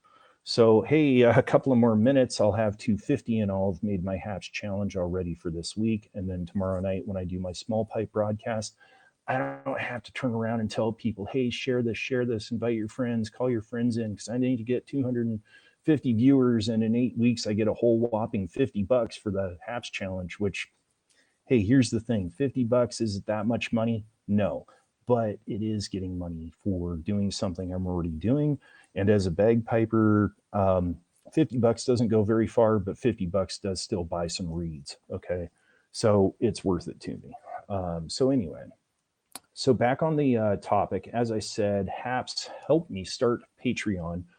That is that myself, I am looking to start a Patreon profile and offer recipes and other things having to do with myself being a baker and also a book author. Back in, as I said earlier, back in October of 2018, I published my first book titled Bake Your Own Darn Good Cookies. I don't remember the whole subtitle right now, but you'll see that on Amazon, and you'll see the ebook basically everywhere. And then let's see, November just last year, I published The Patriotic Piper Volume 1, which being Bagpiper Don, half of that was sheet music with the tune history, which is already an unusual book in the bagpiping community. The other half of that was Scottish and Irish recipes with food trivia and history. Again, food, recipes, book, how to. And then a month later, I ended up publishing a free ebook for the purposes of marketing, which you can get on Amazon or anywhere, again, for free. And it is called Let's Bake Cookie Squares and Biscotti. And the thing with that one is those are two recipes directly out of Bake Your Own Darn Good Cookies, the first book from 2018. So if you like those 2 recipes, if you like the way I worded myself, well, hey, buy the book, you know. And if you don't want to buy the book, hey, if you've gotten the free book, please, hey, go to Amazon, go to Goodreads, and write a nice review if you liked it. That alone is helpful. Something that a lot of people are unaware of when it comes to Amazon is that reviews matter. And this goes for all products. I look at it and think about it from the standpoint of being an author. When your book gets 50 or more reviews on Amazon, preferably 3 stars and up, because 2 and 1 are not good. In any case, when your book gets 50 or more reviews, then Amazon actually pushes it a bit more. But before that, nope, they don't. They only push it for the first 30 days of publication. And frankly, I'm really trying to get reviews on all of my books. I've got just about 20, I think it is, on each right now. And like I said, that first book published October of 2018. So that's about 10 reviews a year. And yet I'm selling a few more books than that. Yeah, I've really been trying to follow up with people when and where I can and say, please write the reviews. Please write the reviews. Only takes a couple of minutes and it really matters to me. Basically, it's almost like giving me money. Not much, but it helps to get me there. So anyway, so as myself as a recipe book author, that's where I see opportunity to do something with Patreon. And again, I will say again, since it's very nice that I have about 230 people here, thank you. If you have experience with Patreon, sorry, I have this sore spot in my mouth.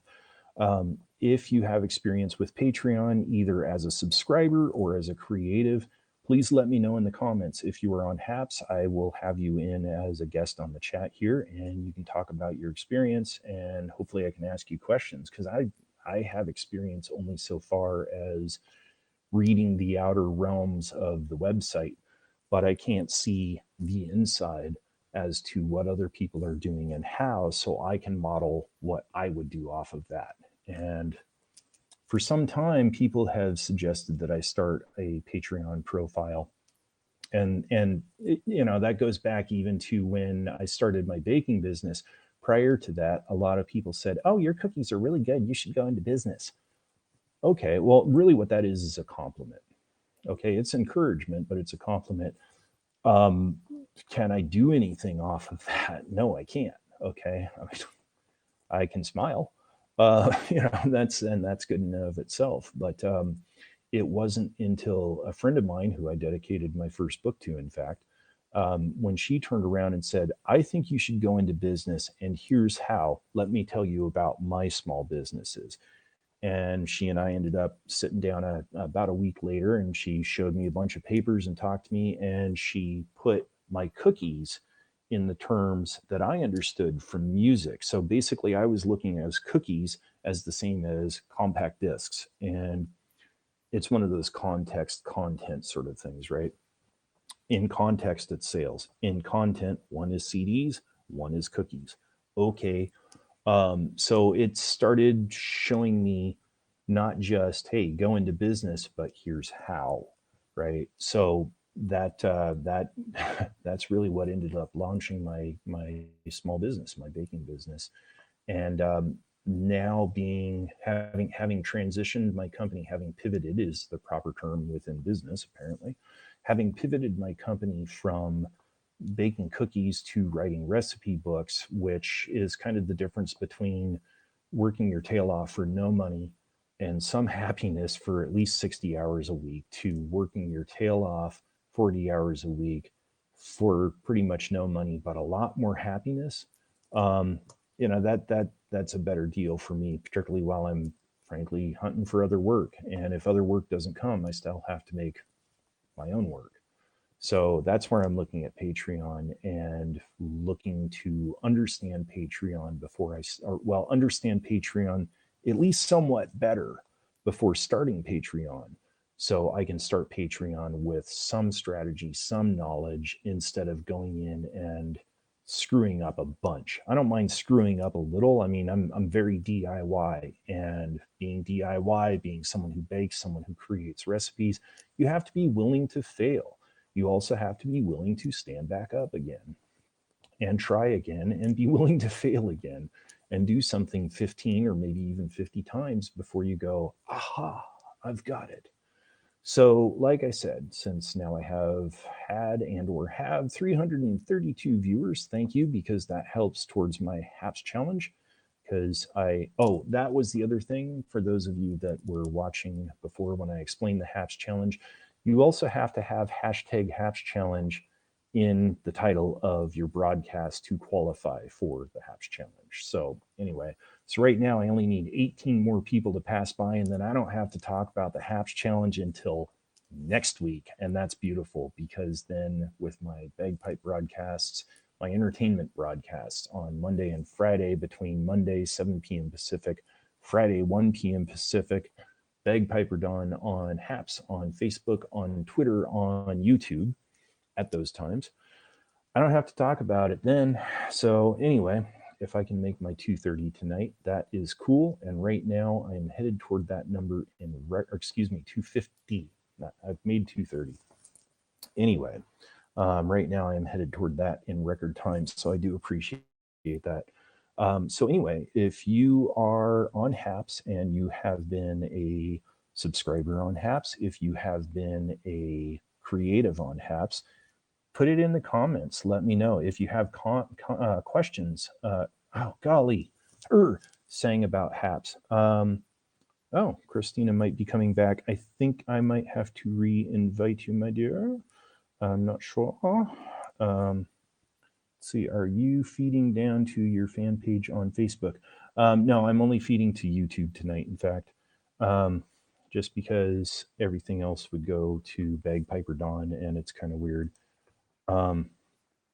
Anyway, I just re-invited Christina and Martin potentially to come on and help further talk about Patreon.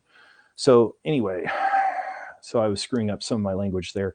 If you've been a subscriber on Patreon, if you've been a creative on Patreon, let me know if you're on HAPS, and I'll have you in the conversation here. And if you have okay, cool. I appreciate that, Christina. I wanted to give you an extra person hit. Hang on.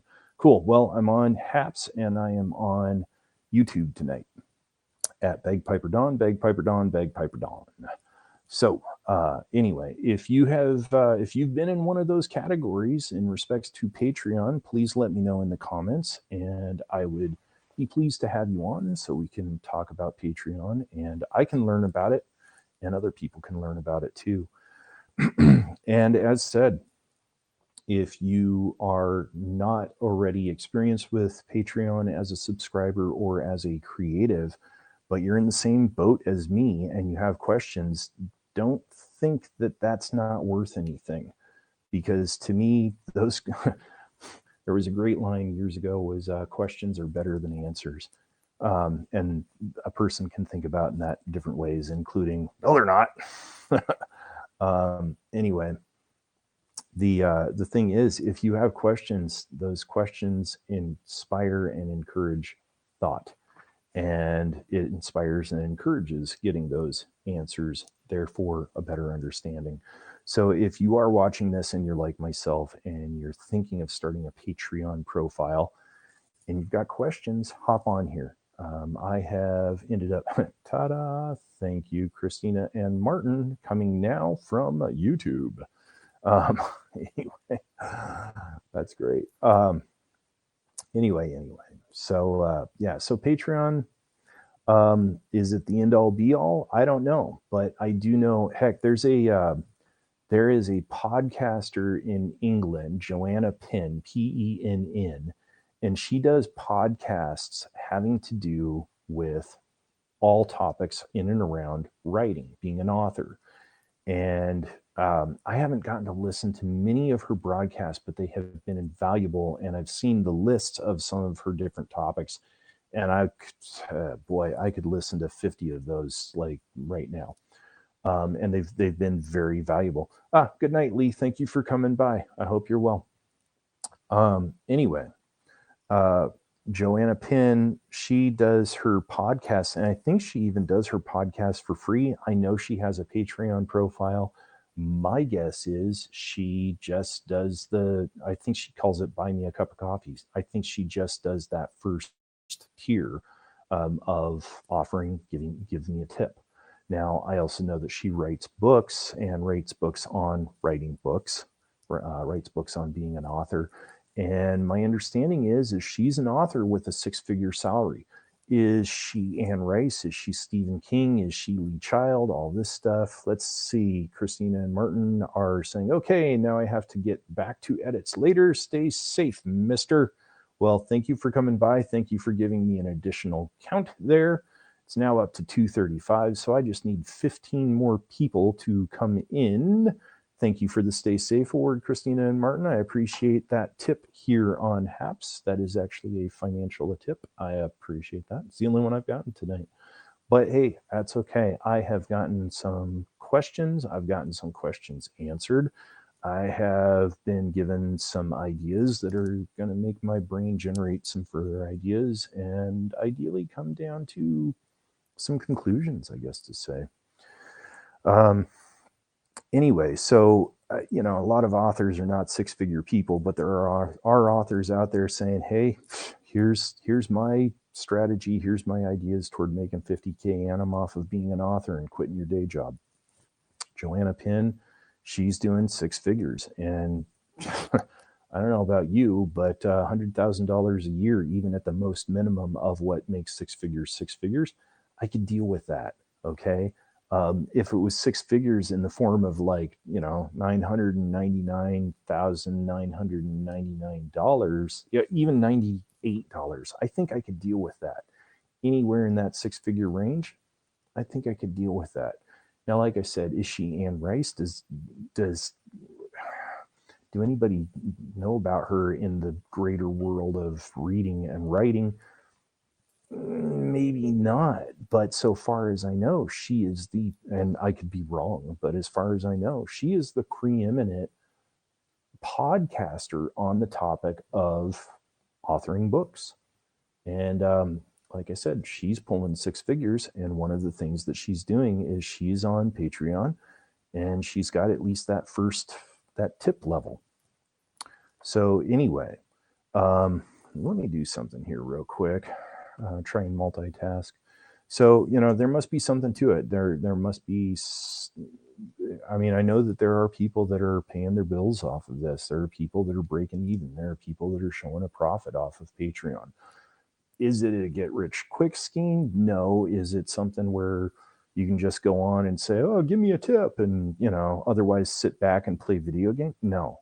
And I wouldn't take it that anyway, because I actually have self-esteem and a work ethic.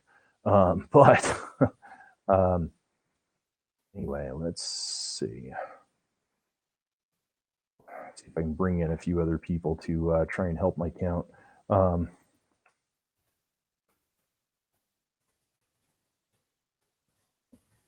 Anyway, so boink, there we go. And let's go for, whoops, Eric.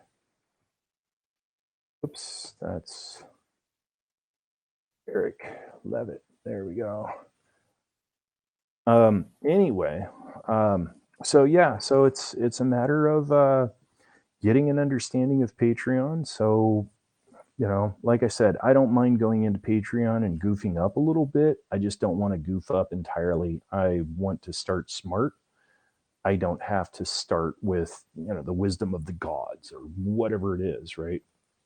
So I'm just trying to get a better understanding of Patreon. So like I said, for those of you who are here, excuse me, who have experience or have questions, and because you're thinking of starting a Patreon profile, that's cool. Let me know. I will bring you into the broadcast if you're on HAPS. And if you have experience, I'll ask you questions, whether you've been a seller, a buyer, subscriber, and if you are looking to start your own profile and start being a creative, well, that's cool. Whoops, let's see. Like I said, I'm trying to multitask and get just enough more people in here.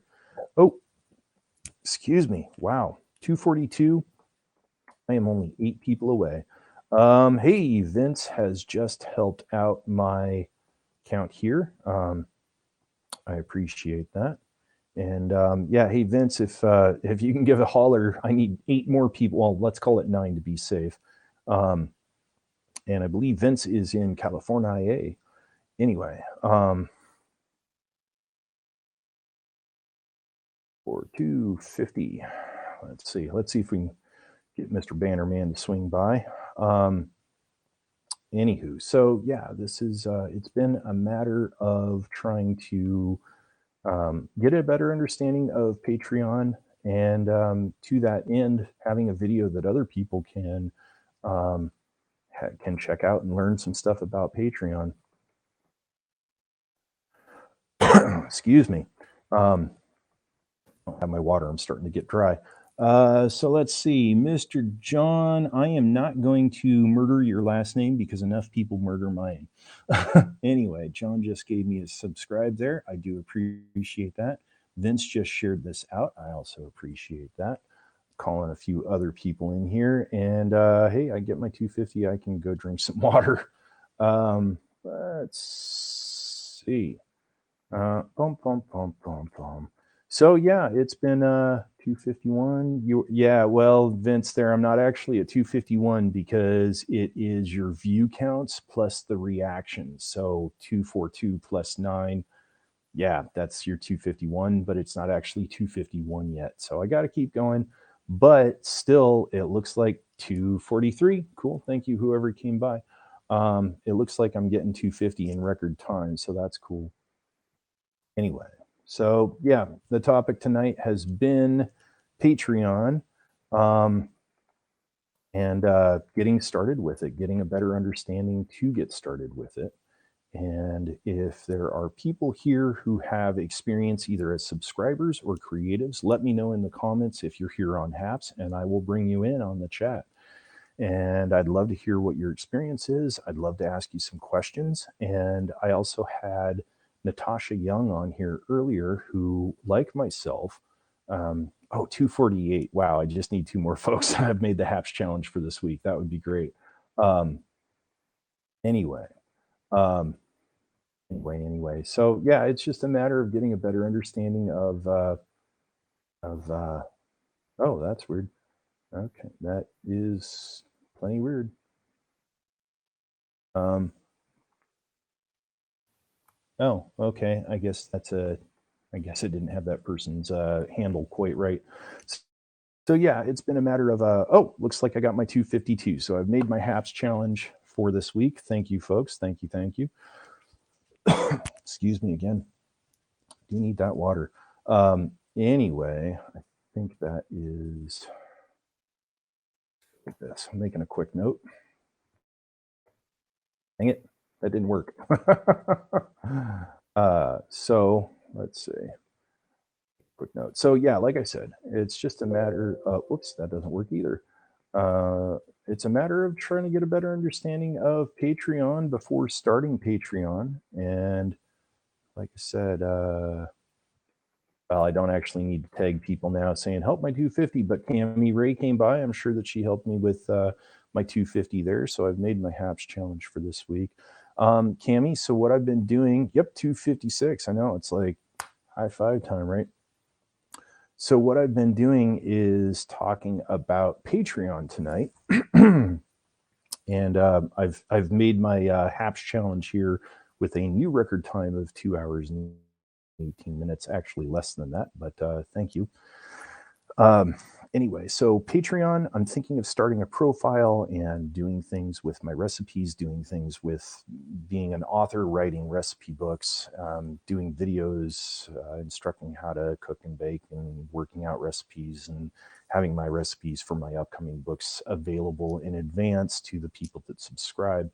And as I've been saying, I've only been able to get so much information from the website that basically has an inside and an outside, and it gives you enough to kind of get hungry on the outside, but not enough to get confident, or maybe that's one way of putting it. So by the way, Cami, if you have experience with Patreon, either as a subscriber, as a creative, Or if you're looking to start Patreon yourself as a creative and you have questions, I also find that valuable, and let me know and I will bring you in and we will keep on chatting about this topic. Burnt Dice, who is on YouTube, he says, hi, first time viewer. Well, thank you, Burnt Dice. One of the other things that I do is I am Bagpiper Don. And to that end, it's not just a name. I've been playing Highland bagpipes since 1988. And I don't remember when I started with my Scottish small pipes, but I do broadcasts right now Mondays and Fridays. Monday is 7 p.m. Pacific time. Friday is 1 p.m. Pacific time. And I'm usually on anywhere from about 90 minutes to 120 minutes. And I play Scottish music on my small pipes and entertain people and give folks a little bit of a break from just the quarantine stuff and all that different stress, all that garbage, all that weirdness. So, but to that end, I particularly with quarantine, I'm not able to support myself off my music. I came close to paying rent once ever on my music. That was, or at least to say, through regular gigs, I have actually paid my bills before. I'm in Washington, Burnt Dice. I have, if you've got a location that's being reported on YouTube, I know Haps reports YouTube. I'm actually broadcasting from Haps TV. If it's giving you a location of like Utah or Idaho, I don't know why, but Haps likes to change where I'm at. So sounds like PA. I don't know. Not sure what that is. Anyway. So yeah, I don't make enough money off of writing books. I don't make enough money off of playing music. I don't make enough money off of my seasonal work as a professional scuba diver, but you know, I do make some, which is better than none. Anyway, I've been thinking of starting a Patreon profile, kind of double dipping. Do I like it in Washington? I hope so. I've only spent like close to 5 decades here. Yeah, you're talking to a Washington native there, Burnt Dice. So yeah, do I like it in Washington? Yes, this is home. Anyway, so yeah, I've thought about starting a Patreon profile, and you know, it helped earlier when Christina came in and said, make something available that is not available elsewhere. And, you know, yeah, sure. If I'm going to give people access to my recipes that will later on be in my recipe books, excuse me, will they be available elsewhere later? Yes. Will people be willing to wait that long? Well, maybe. And that's maybe some of the area that I have to go in and start doing this. And find out. I'll answer that question in a moment there, Burnt Dice. Anyway, maybe I need to go into Patreon, and this is the part of the things that I need to do and find out. You know, but as a friend of mine suggested, you know, he knows that this year I'm trying to finish writing and publish 2 recipe books, and the idea is that his suggestion was that I could give 1 to 2 recipes a month, depending on the subscription tier level. And essentially people would be getting my recipes. If they're foodie cook type people, then they'd be getting my recipes in advance of when the book's publish. And in some cases, what's great is the people that support you, they'll take the stuff in advance. And then once your book publishes, they buy that too. So, you know, that'd be curious to see. So that's where I'm looking to get into Patreon and see if that makes some money for me. Because, hey, it's work I'm already doing. So if I could make some money now, make some money later, get people that like what I'm doing and want to help support what I'm help support me while I'm doing it is really what it comes down to. And they get something for it too. So that's what I'm thinking of. So if there's people that are here on Haps that have experience as subscribers, as creatives, or like myself are looking to start a Patreon profile, let me know in the comments and I will bring you into the chat and we'll talk about that. So Burnt Dice, you asked, does it rain here all the time like people say? Well, to a Western Washington, born, bred, brewed native, former Seattle native, the answer would be yes. And we say that so people don't move here. The truth of the matter is, no, it doesn't rain all the time. In fact, it rains like more in Los Angeles or something like that. We do tend to have kind of an overcast sort of thing much of the time, not all of the time. Also in Washington, I mean, the thing is like pretty much every environmental type. I mean, we have beaches, we have deserts, we have high mountains, we have, obviously we're going from mountains as high as 14,411 feet all the way down to sea level. We have rainforests, we have everything here. So does it rain all the time? Yes, it rains all the time. And we say that so people don't come here. Because we like our own little quiet slice of heaven. And to answer your question, you write cookbooks. I suck at cooking, but my wife is great. Well, here's the thing, man. And let me grab this again. Yes, I started writing and publishing recipe books in 2018. My first book was October 2018. And I'm about to post a link. I don't know that this will show on YouTube where you're watching from there. But I have a free ebook, and it's 2 recipes from my 2018 release, and that you can find on Amazon and pretty much everywhere. And it's called Let's Bake Cookie Squares and Biscotti. Let's Bake Cookie Squares and Biscotti. It is for free. And that is 2 recipes directly out of my book that published in 2018. I published this free one back in December, and in November, I published a book called The Patriotic Piper. Sorry, I had to scramble and come downstairs where there was better net signal. My books and everything are upstairs, so I can't show you examples. You'll have to go to Amazon and stuff to take a look. Excuse me. Anyway, please wait for link preview to load. Got it. Okay, so yeah, if you grab that Let's Bake Cookie Squares and Biscotti, you'll get 2 recipes that are directly out of Bake Your Own Darn Good Cookies, which was my first book.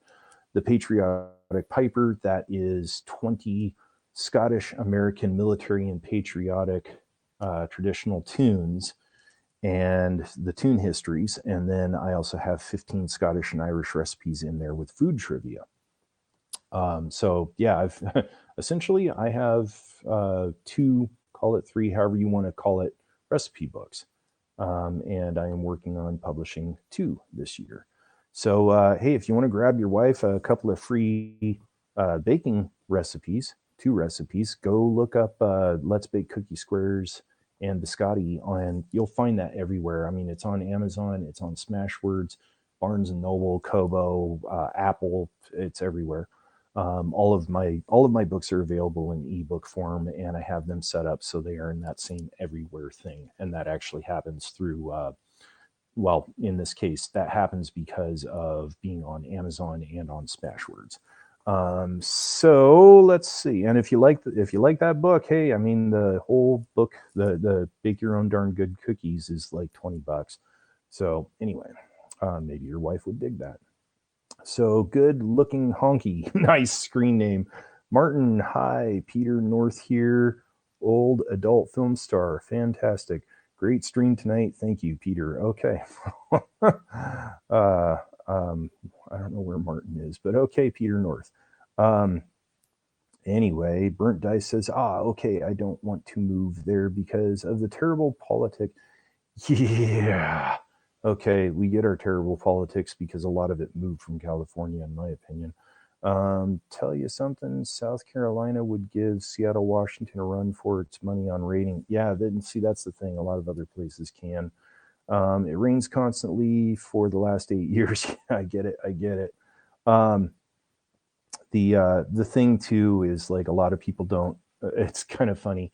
You travel other places and they say, where are you from? And you say, Washington State. And they're like, oh, Seattle's great. Somehow they think like Washington and Seattle are one and the same thing. And yes, Seattle is in Washington, obviously, but Seattle is not all of Washington.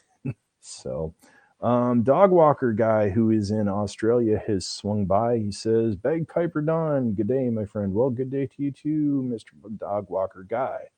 So I am probably going to wrap this up because plenty of you have heard me cough a little bit. I'm totally dry at this point because I've been going for 2.5 hours, but I will include here saying that I am doing this broadcast from a website called Happs TV.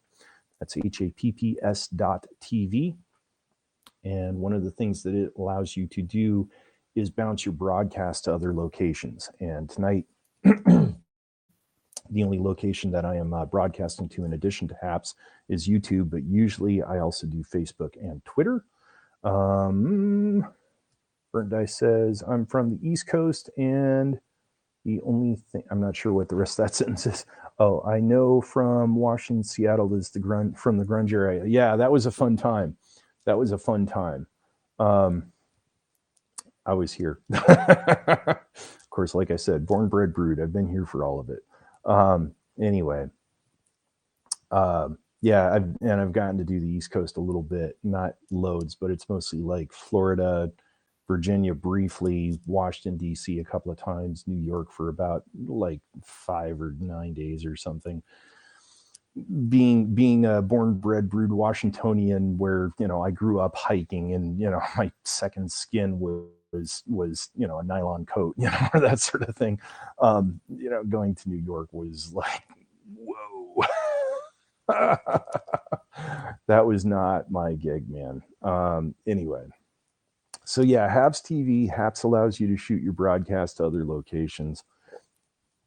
Excuse me, I need that water.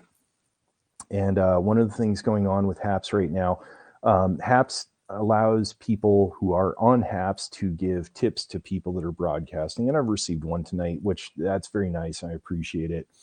I was, my payoff tonight has been getting some responses about using Patreon, being a creative on Patreon and selling stuff essentially. And then also coming from the standpoint of being a subscriber on Patreon.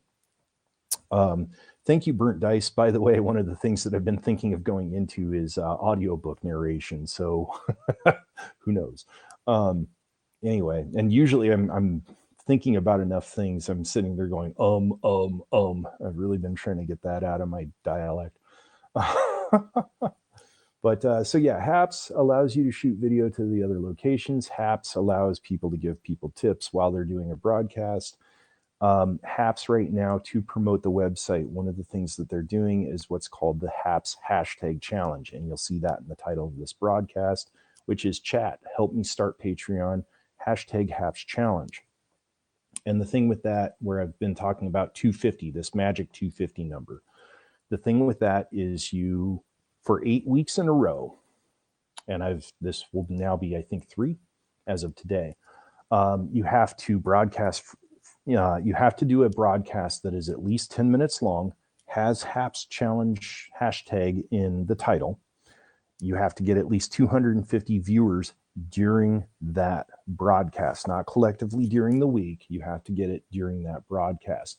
If you do that for 8 weeks in a row, then Happs gives you gives me $50, which $50, as I've gone to say earlier, is $50 all that much money?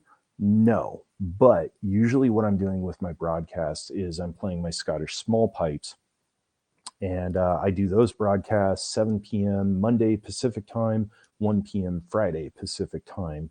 And I figure if I'm already doing broadcasts, why not try and make $50 off of that, in 8 weeks time, which is also, it's not much money per broadcast, but $50 still is $50. $50 buys a new set of reeds for my Scottish small pipes, or $50 goes toward they're called Fred Morrison reel pipes, which is another type of small pipe. I've been dreaming of getting my hands on a set of those since 2009. And right now I'm also teaching online lessons to a fantastic young man, junior in high school, who is in Minnesota, and using all of the tuition money to go toward that set of pipes. So it's getting there. The pipes that I'm looking for, they're somewhere in the neighborhood of about $2,100 to $2,300, and it's not something that I've exactly had the extra financial comfort to do. But when I'm able to look at it and say I've got just enough financial comfort that that money I can go ahead and allocate toward these other sets of pipes, then I will do that. So that's cool. So dog walker guy goes to add bagpipe Don. I'll give you $50 not to play the bagpipe thing. Oh, come on, man. I won't do that for less than $250 for 4 hours at a time. Because that's my minimum amount to go and perform for 4 hours time. $50 in perpetuity throughout the universe. No, that won't do it. That will not do it. Oh, geez. Come on, dog walker. I know that Australia has loads of bagpipers. So I appreciate the tease there, mate. Anyway, so yeah, $50 as $50 goes does help keeping the instrument going. In fact, there was a time where I decided to keep track of the amount of money that I made in a year versus the amount of money that I spent, all having to do with piping. So the amount of money I spent on piping, the amount of money I made on piping, and I think it came out to I spent $3,000. I earned $1,000, and I'm sure I've never earned more money than what I've made. Excuse me. I'm sure I've never made more money than what I've spent in a year on piping. So there's a saying that if you get a boat, the definition of a boat is a hole in the water that you throw money into. Well, welcome to Highland Bagpipes. But why do you have that boat? Because you enjoy it. So why does somebody play Highland Bagpipes? Because they enjoy it. Maybe dog walker guy doesn't. Get my own tease back at him. But yeah, so anyway. So yeah, as for the HAPS challenge that I was talking about 15, 20 minutes ago, I got my 250 plus viewers, and it's been great that 285 have come by. It's been great that Christina came by earlier to talk about her experience as a creative, essentially a seller on Patreon.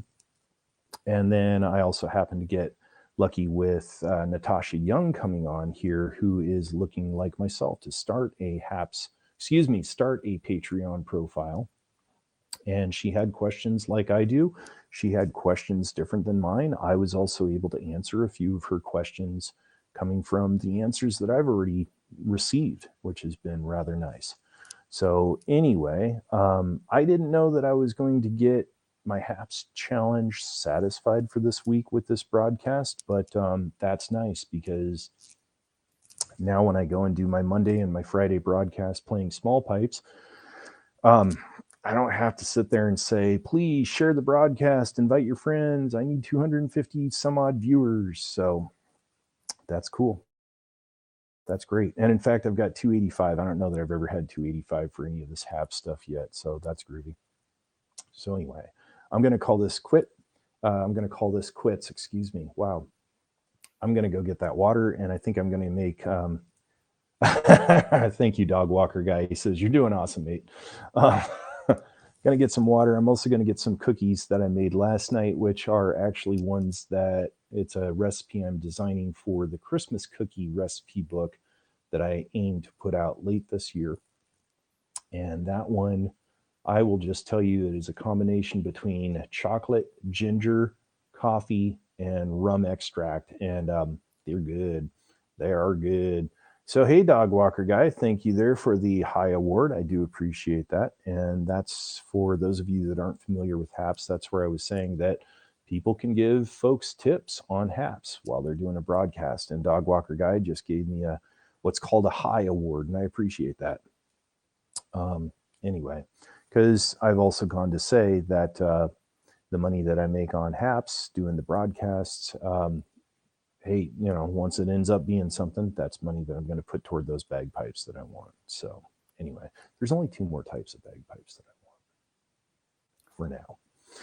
So anyway, gonna call it quits. Thank you for tuning in. Hopefully this has helped some other folks with their Patreon questions. And if you have any further questions, thoughts, answers, insights, wisdoms, limericks, whatever, leave them in the comments and I will check those out later.